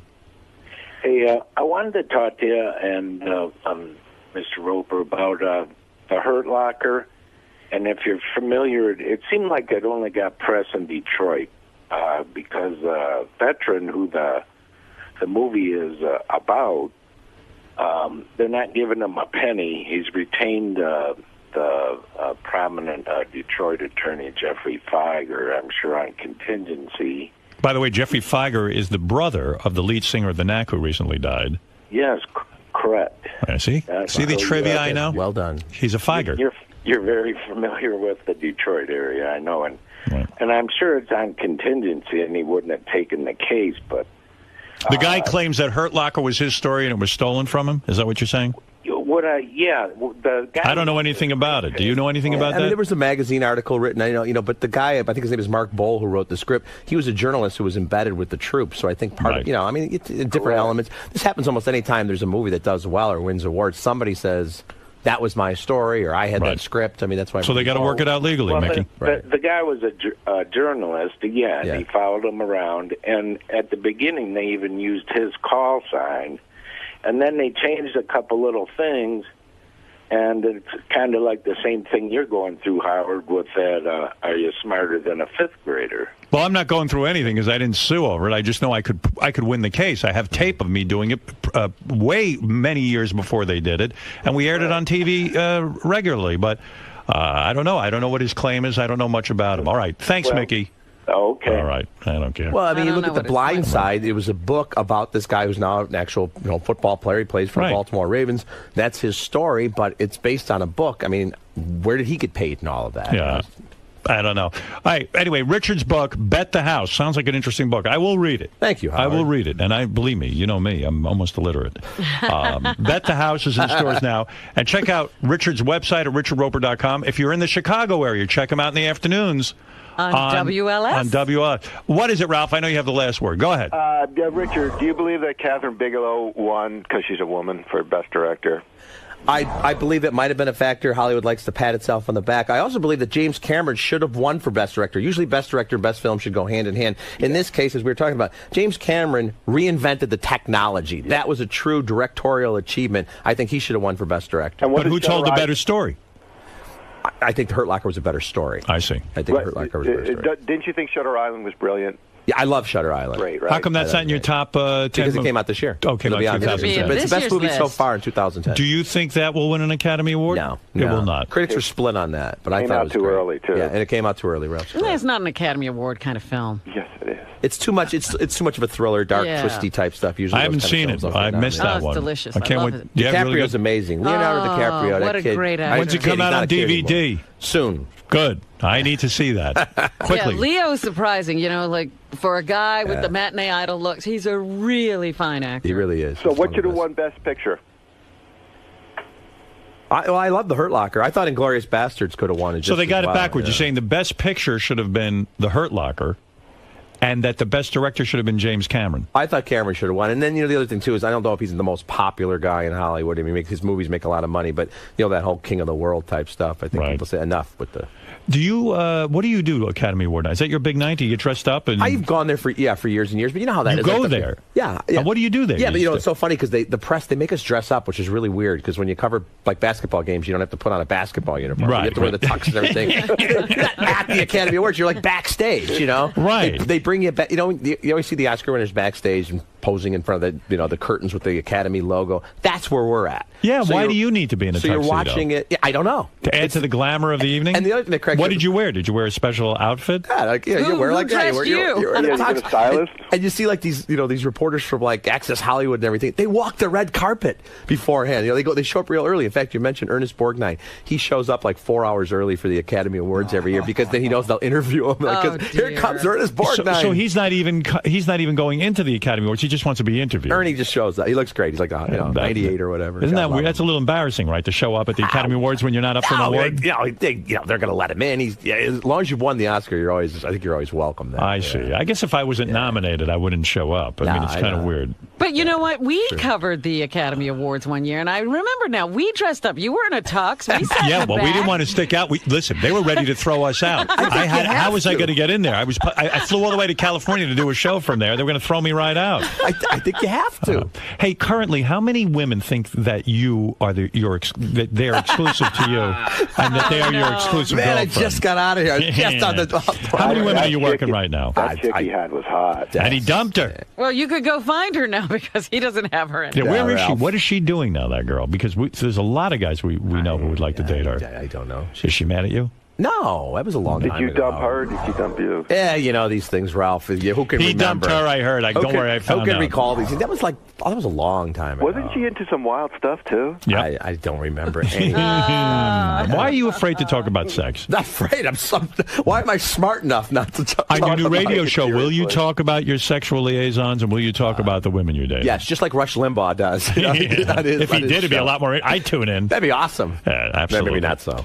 All right, Ralphie, thank you. Thank you, Ralph. All right, Richard Roper's book, Bet the House, in stores now. Check it out. And check out Richard's website at richardroper.com. The calls are coming in fast and furious. All right, I'll give you one more. Here, go ahead, Danny.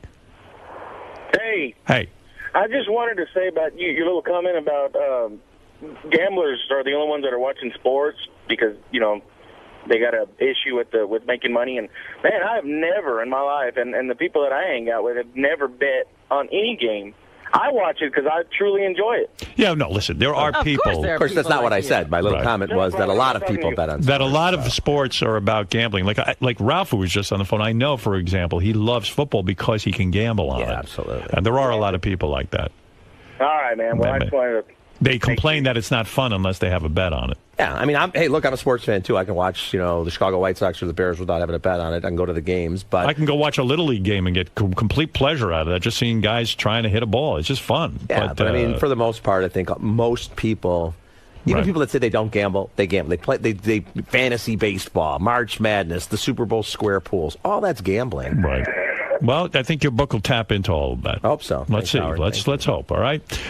Richard, and also listen to him on WLS in the afternoons. He's going to be starting his own radio career. Richard Roper's book, Bet the House, in stores now. Check out Richard's website at richardroper.com. Thanks, Richard. Great seeing you. Now the real trouble begins. Yeah. Richard, how'd it go in there today, man? Great. These guys are good to me. You just got to avoid a couple of those little Howard twists like and turns what? when he tries to get you to talk about the ladies and all that good stuff. Yeah. But so you were saying that you're one of the few guys that support Howard on this Gabby Sidibe thing. Absolutely, because I knew what he was saying, and I just think sometimes the mainstream media, they hear a little bit or they just hear about it, and then they attack him, and they're not even listening to what he actually said. Now, why do you think there's not more people like you that support him? I'm just glad there aren't more people like me, because then I wouldn't have as many jobs as I do. I don't know, I think a lot of times people they want to just go with the mainstream, they want to play it safe, they're afraid of things that might get them in trouble, they're certainly worried about things that might be perceived as racially insensitive, so they take the company line and they say, oh, that was terrible, he said bad things about her, and it's like, well, no, pay attention to what he's actually saying. Cool. And then Howard liked your book, but he thinks you might have a gambling problem. He does, yeah. I don't have a gambling problem. I can quit anytime I want. All right, so you had a good time today, man? Yeah, I had a blast, as always. Yeah, It's always a blast coming here. All right, thanks for stopping by. Thank you. Appreciate it.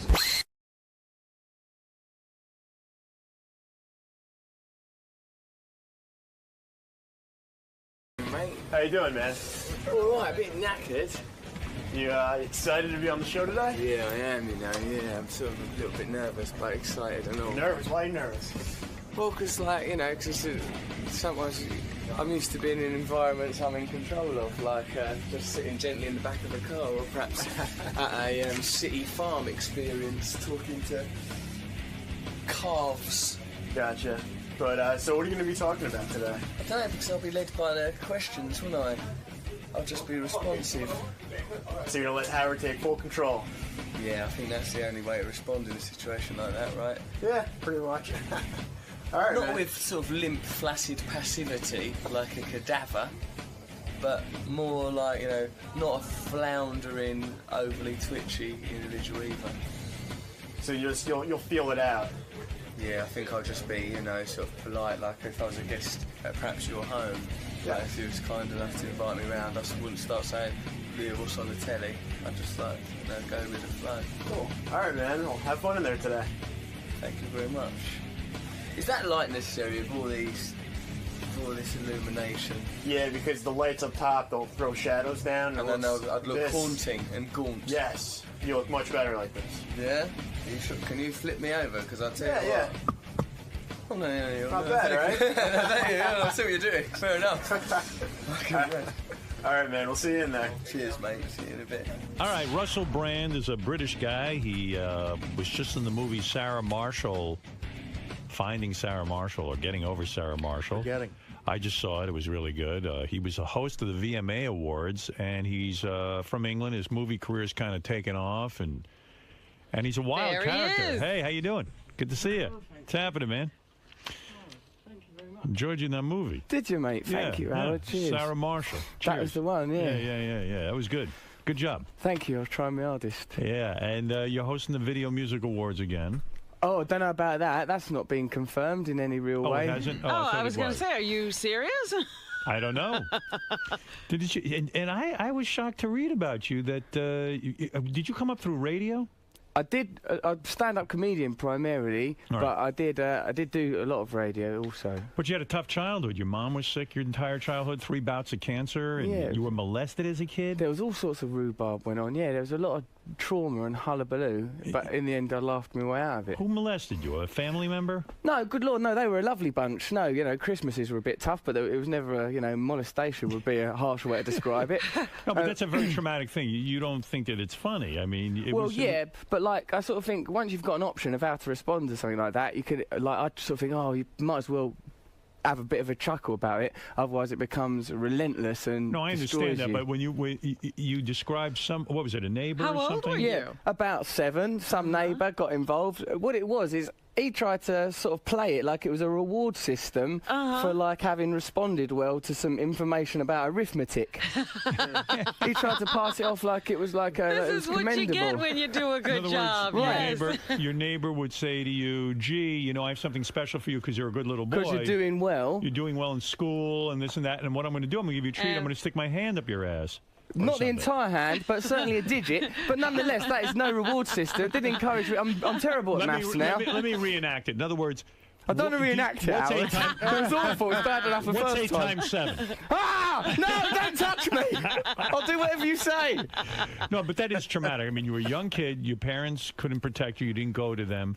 And a neighbor, a much older neighbor, I would imagine. He was like an old man. If it had been one of my peers, that would have been a date. You can't call that abuse. That's just good, harmless fun. But you, and he would jerk you off, I guess, and suck the penis? No. These were never that elaborate, because I think this man, in his heart of hearts, knew that I, as a 7-year-old boy, could not be a marital partner, and that spousal duties were always limited to. So, what it would be is to go, oh, well done, you've done very well with that mathematical problem. And to commend you, and then his hand would go down the back of my shorts and sort of cut my nuts, and then there would be occasional digital insertion, but that was only that was normally for algebra. Right. These are in tough situations. Yeah, when you're working through a problem. Right, very much. I can smile about it now, but at the time it was terrible. Do you think that you're kind of legendary from what I've read about you, that you've been with thousands of women? Thousands, literally. Are you just trying to prove something? Do you think that... I don't think so. I don't think it's sort of like because I'm no good at maths.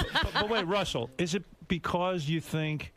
Hey, here a guy, in a way, I've talked to other guys who have been molested or something's happened to them with other men, and their whole lives they're trying to prove, in a sense, hey, I'm not gay, I love women, there's no way, they almost think they brought it, you know what I mean? Maybe this is a reaction to it. No, I don't think so, because I don't think that it was defined by gender. I think it was generational. I think that the women thing is affirmation of a type of masculinity. I think, I think there's an element of that, but also just, it's difficult, because I'm an analytical person, but I think some of the sex stuff is just biological imperative. narrative because it's such fun. Then there's the cultural, like, masculinity through sex, and then I've got addictive tendencies. But older people have always been into you. I mean, in other words, you lost your virginity to a 61-year-old woman, right? What? Hold on. Now, look.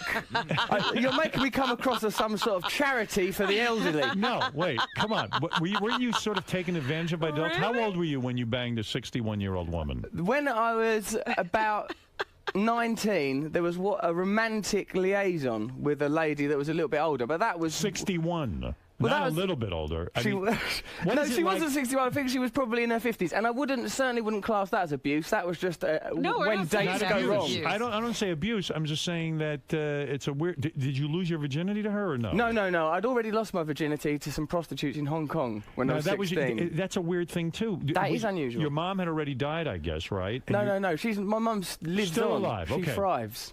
And your dad took you to visit prostitutes in Thailand. Yeah, I mean, that's not how the holiday was sold. It was much more, let's get to know each other. But what we did get to know was the world of illicit Did you think sex. it was weird that your father was bringing you to a prostitute? I mean, he's married to your mother. Is Did he still? No, they split up when I was born. Oh, They split up, my parents split up when I was born. I had a sort of sporadic relationship with my father. So he said, look, let me get to know you. I'll take you to Thailand. Let's see your moves. He went with you and your brother? No, just me. There's just me. There's no other children. Okay.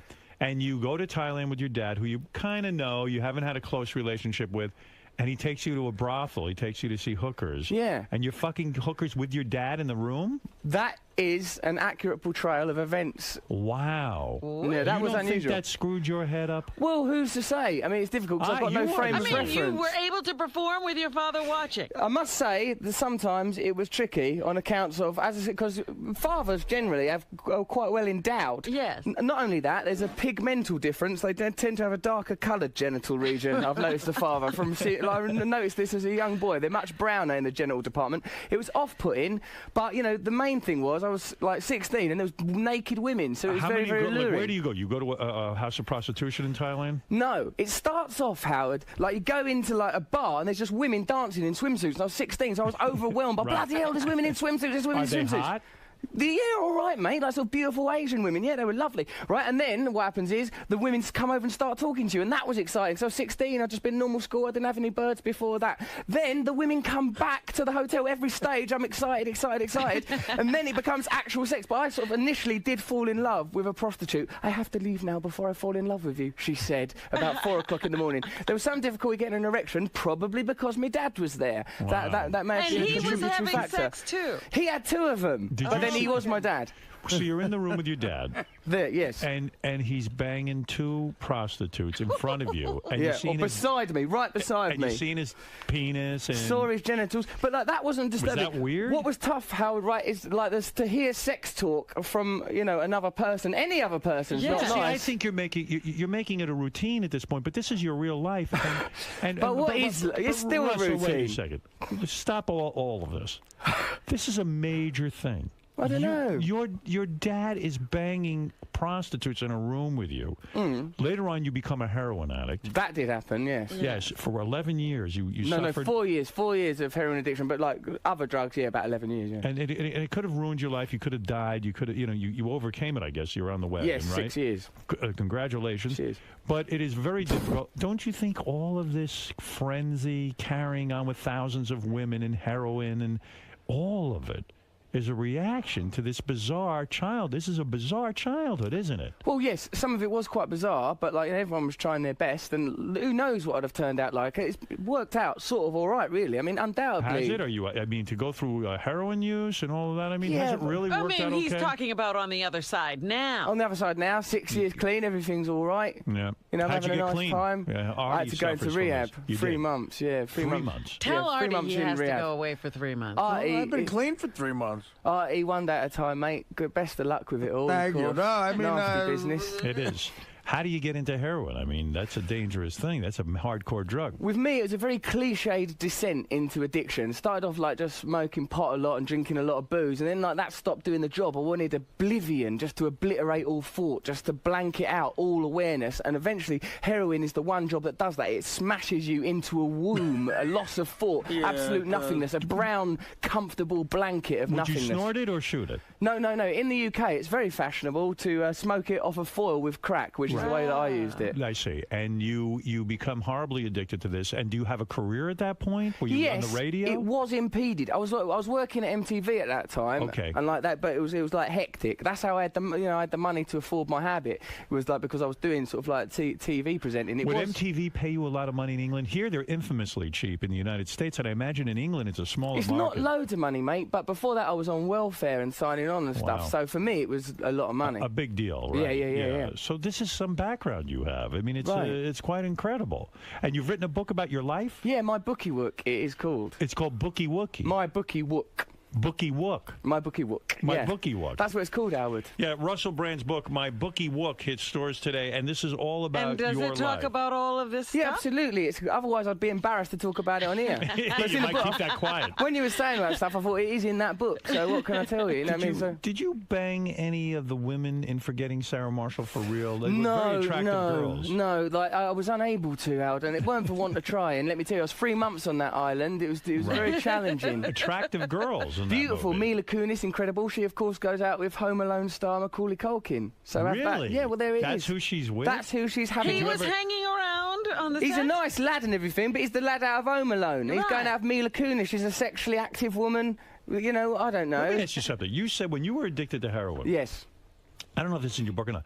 I don't know if this was all happening at the same time. You wanted to prove to yourself you weren't gay. I don't understand this. And you jerked a guy off? It wasn't like I wanted to prove that I wasn't gay. It's that I wanted to prove that the nature of sexuality, is it learned, your sexuality, or is it inherent? Are you born with your sexuality, or do you learn it because your environment? This was that important for you to find out? That's good heroin. Is that It's good gear. I can hook you up. Blow the 3 months away. Go nuts. No wonder you wanted to drown out all the thoughts in your head. Right. So in other words...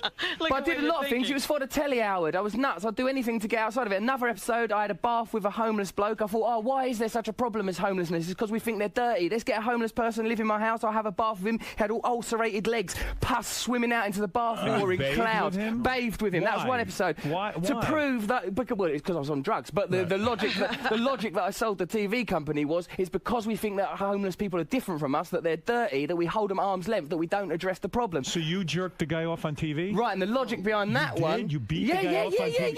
Yeah. You jerked off a man on I TV? jerked him off with this hand, my right hand that I hold before you now, Howard Stern. I leaned down and I touched that limp flesh rag till it spat out grey jizz, grey ribbons of ungrateful sperm, like a ticker tape parade for nobody. How was that? It messed me up.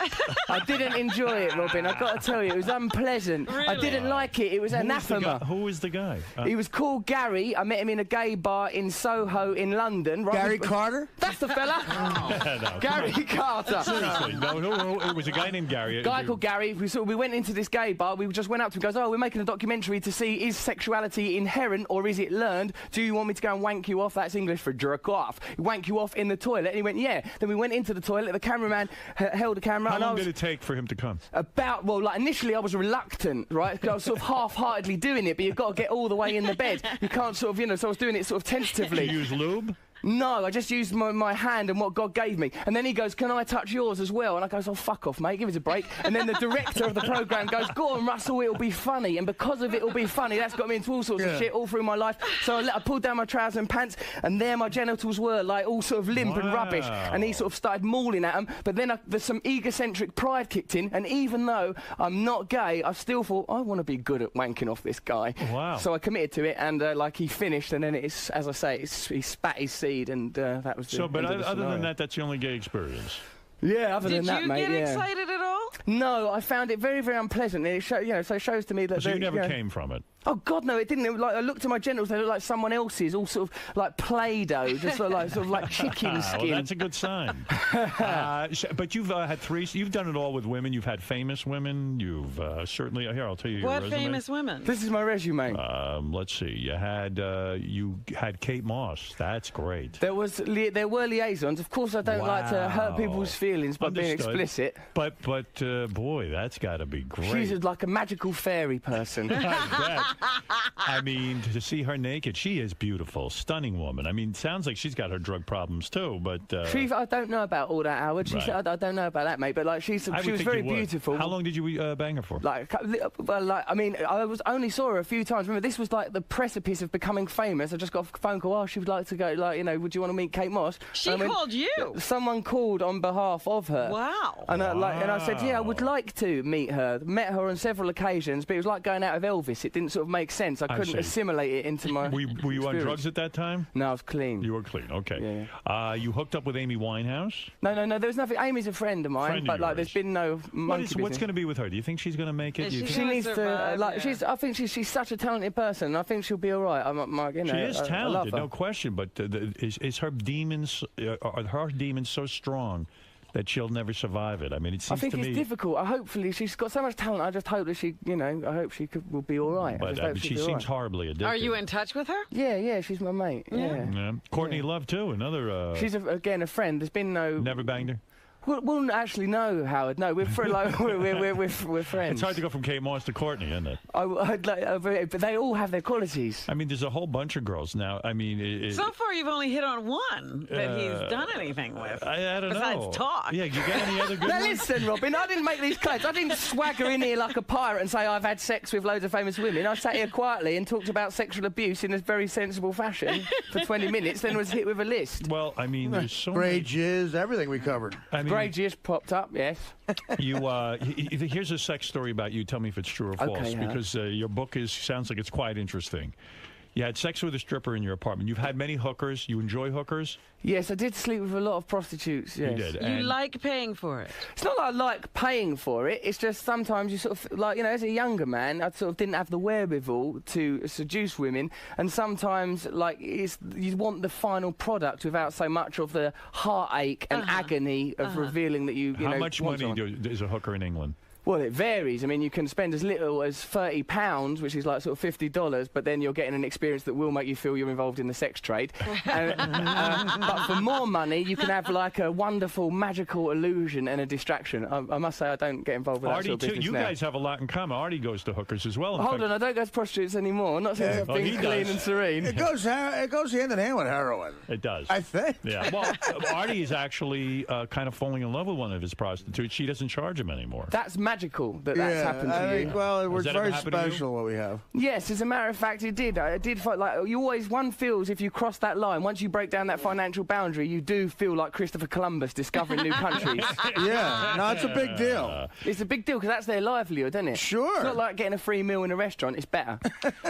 So Way better. You're having sex with a stripper in your apartment, and she started complaining to you that you didn't give her an orgasm, and then you spit on her. Hold on now. Remember, this is when I was on drugs. All these things when I was on drugs. Remember, I'm clean now, so you can't do me for it. You're a different guy then. Different guy then. Is your career exploding at this point because you're having a good run now? After Sarah Marshall, it seems like now Adam Sandler is going to put you in a movie. Yeah. Have you shot that yet? I've done one. I did a Disney film with Adam Sandler, and he's producing a film I'm doing later on this year or next year, yeah. Wow. So hooking up with him as a friend has been very, very good. He's been lovely, yeah. Yeah, very good to you. And then also it says here you're about to star in the next Pirates of the Caribbean. There was some talk about all of that, but I think that's just because I dress strange. I think they thought they could save money on wardrobe. There's no one's ever said have this money. Anything. All right, so you got that coming up. Then there's a couple other films coming out, right? Yeah, Arthur, remaking that film Arthur. Really? Yeah, I'm doing that. I'm playing Arthur. Isn't that a hard film to remake? Arthur, to me, was such a perfect film. It was brilliant, wasn't it? And Dudley Moore was brilliant. Amazing man. Isn't it hard in a way to have to try to duplicate that kind of success? I don't know yet, but I just think theatre productions get put on over and over again, and sort of if someone offered it me, do you know what I mean? I've got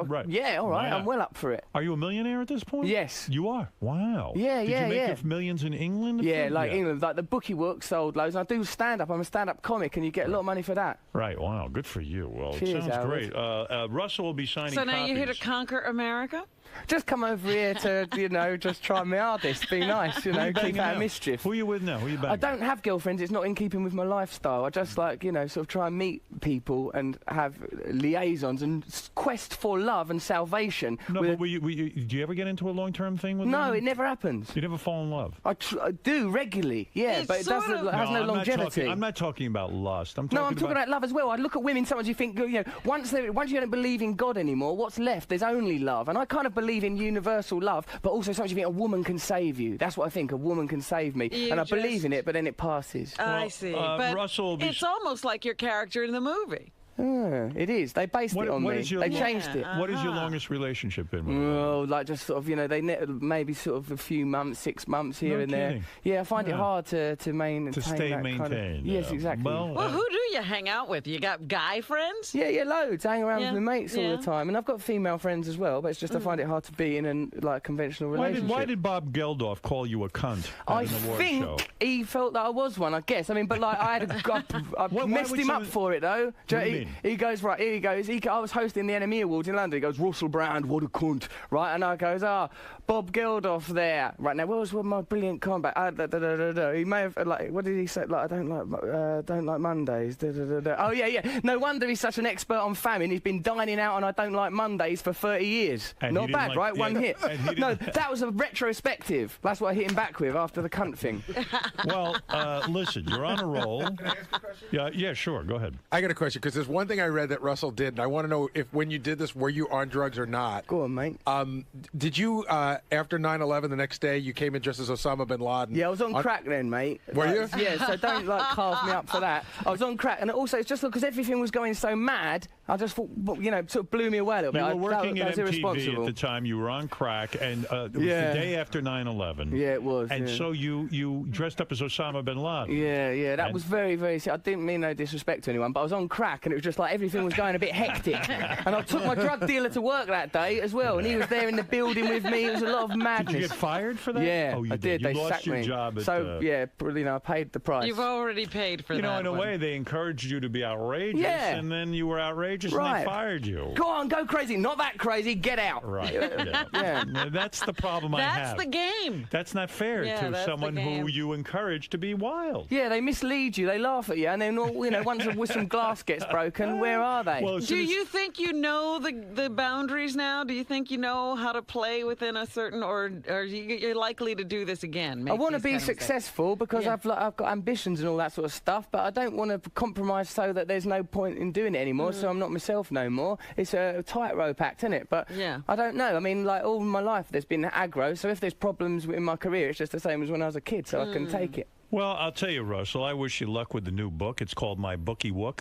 What does that mean, bookie wook? That's a British expression? It comes from the Clockwork Orange, that Anthony Burgess novel, and they say eggy wegs and gutty woots and say stuff because I like it because it's got all, as you've said, it's got all those harrowing things in it, all that sort of stuff from childhood, and then it's called My Bookie Wook, so it sort of undermines the pathos. But it's mostly a funny book. I just wanted it to be funny. And the book was a big hit in England. Yeah, sold like 1 million of them. It was #1 for ages. It did really well. Is it frustrating to you to be a big star in England and then not be known that well here? Yeah, it is a bit, mate, because people in England go, "Oh, do you like it not being famous?" I fucking hate it. Do you know what I mean? Because I've got used to being famous, and then the kickbacks. Then you come here and no one knows. No one gives the monkeys. So you have to it makes you realise though that fame is subjective and meaningless. I can relate to that. Early in my career, Robin and I were very successful in Washington D.C. Yeah. In Washington, we had an 8 rating, which is huge in the morning, and I was like this big star.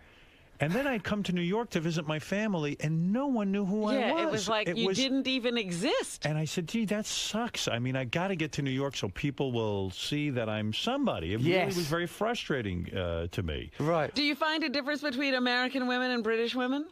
Not in an essential way. I think ultimately we're all the same. $10. It's a $10 difference. $10 difference? No paying for it, Artie. Yeah, no. I'm done with that. It's exploitative. I agree with you. I'm done with that like you. We must heal ourselves, you and I. After the MTV Awards, did you get any... death threats. Did you get... No, you got death threats? Death threats. Why? What did you say? I said some stuff about George W. Bush, and people death threatened me. But I think if you're going to threaten to kill someone, that's just give me a warning. I think what it is that Americans can make fun of George W. Bush, but they don't like when a guy from England comes over. I appreciate that now. Yeah, I made a mistake. You don't care. Is it hard for you to relate to Americans? I mean, you're keyed into the whole British thing.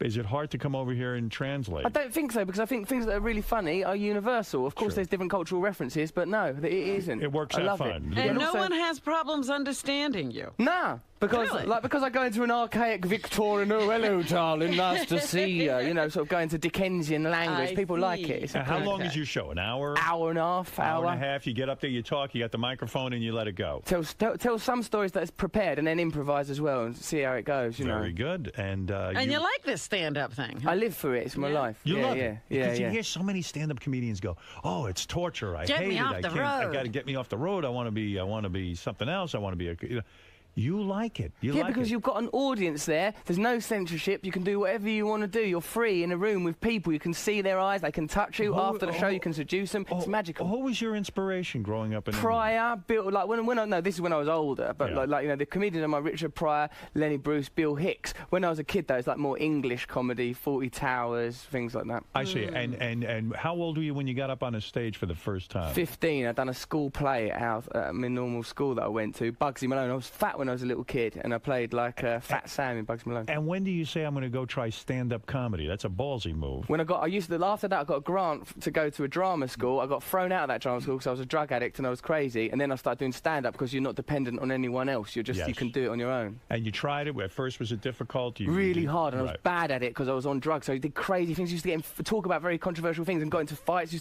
Got arrested once. Got hospitalised in Edinburgh. Gashed up all my leg. Had to have my leg stitched up. It was trouble. Wow.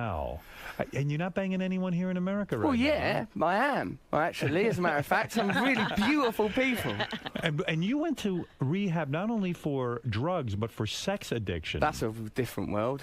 Well, why sex addiction? Are you addicted to sex? Do you think there's a problem there? I think any behaviour that you can't control and that starts to have a detrimental effect on your life could be classed as addiction, whether it's to do with food or sex or anything. Absolutely. How was sex? Wait a minute. How was sex such a out-of-control thing? What were you doing? Well, what it was is my management, who look after me and look after me very well, they'd seen that the drug thing had worked out. Then they noticed I was having sex a lot of the time and I was always on about it or doing it or talking about it, and they thought it was getting silly. So they said, look, you go away for a month to this place. But I got there, and all it is with me is like I meet lots of girls and I love it and I'm passionate about it, but the people there had problems that were much more stark, and like some problems were illegal. So when I got there, I was a bit scared by it, but I had to stay because they wouldn't let me leave. Well, I'll tell you something. You know, I think with you, I don't know you real well, but just hearing you today, I would say, look, you probably had a sex addiction, not for the sex, but you're a people addict. You need to have somebody in your company all the time. Oh, yeah. And you need people with you. And not necessarily it's about the sex. It needs you, they actually make you feel good. They make you feel validated, right? Close, Something like that? Maybe it it's sounds to do like with that. Yeah. All right, listen, what the hell do I know? That's too heavy. Don't end the interview on that. End on a high note. A high note? Well, something jolly. All we've done is... Because otherwise I'm going to think about, there's been too much therapy. Ken, you're on the air. Determine what the problem is. We haven't found a solution. There's been no solution. They have a lot of... who else is in sex rehab? I would imagine, the sex rehab is these pedophiles, these guys who go away and they like little children. There was there was a fella there who had married a 15-year-old. There was lots of crazy stuff going there. I found it very hard to sleep at night. I was listening to the floorboards the whole time. I thought I'm going to hear people creeping around. It was an edgy experience, very edgy. Absolutely. What you describe is so true. I mean, and do you make friends with these pedophiles? Well, what's difficult is they're sort of quite nice when you know it. They're probably charming. If you're not a little kid, it ain't a problem if someone's a pedophile. You're out of their remit, do you know what I mean? You're an adult. They weren't interested in you. They left me well alone. I mean, I dressed up in pigtails, I tried everything. Gingham frocks. Are there women in the sex rehab with you as well? There was one, she didn't last long, poor cow. Yeah, right. Must have been murder, all that attention. Did you end up banging her? No, I didn't actually. She was just there for the first day that I was there, then she graduated, and one could see why a life of sexual addiction might have appealed to her, you know. Yes. Well, has your outlook on sex changed since you went to sexual rehab? Do you try to stay in a loving relationship? No, he doesn't. No. I don't try and stay in a loving relationship. You're still a sex addict. Well, what I try and think is put other things in my life first. Don't do things that are detrimental to myself or others that upset people. Certainly wouldn't consider paying for sex and all those kind of things. You know, that's what. Do you wear a rubber when you have sex with women, or do you just can't handle that? No, I generally speaking really try. Safe sex, I think, is very, very important, particularly when the figures start getting up there. I think you've got a responsibility to others. With the hookers, yeah. But have you ever gotten a girl pregnant? Have you ever had a kid? I have no children. No children. That's a miracle. No children. That's a miracle. Maybe I know, there's something wrong. Hey! That that's not on, Robin. I reckon my sperm could drill through that glass. Yes, Ken, go ahead. Russell, I never heard of you before, but you're one interesting motherfucker. Thanks, Ken. You seem like a nice man. This is one of Howard's best interviews. I mean, I'm going to watch.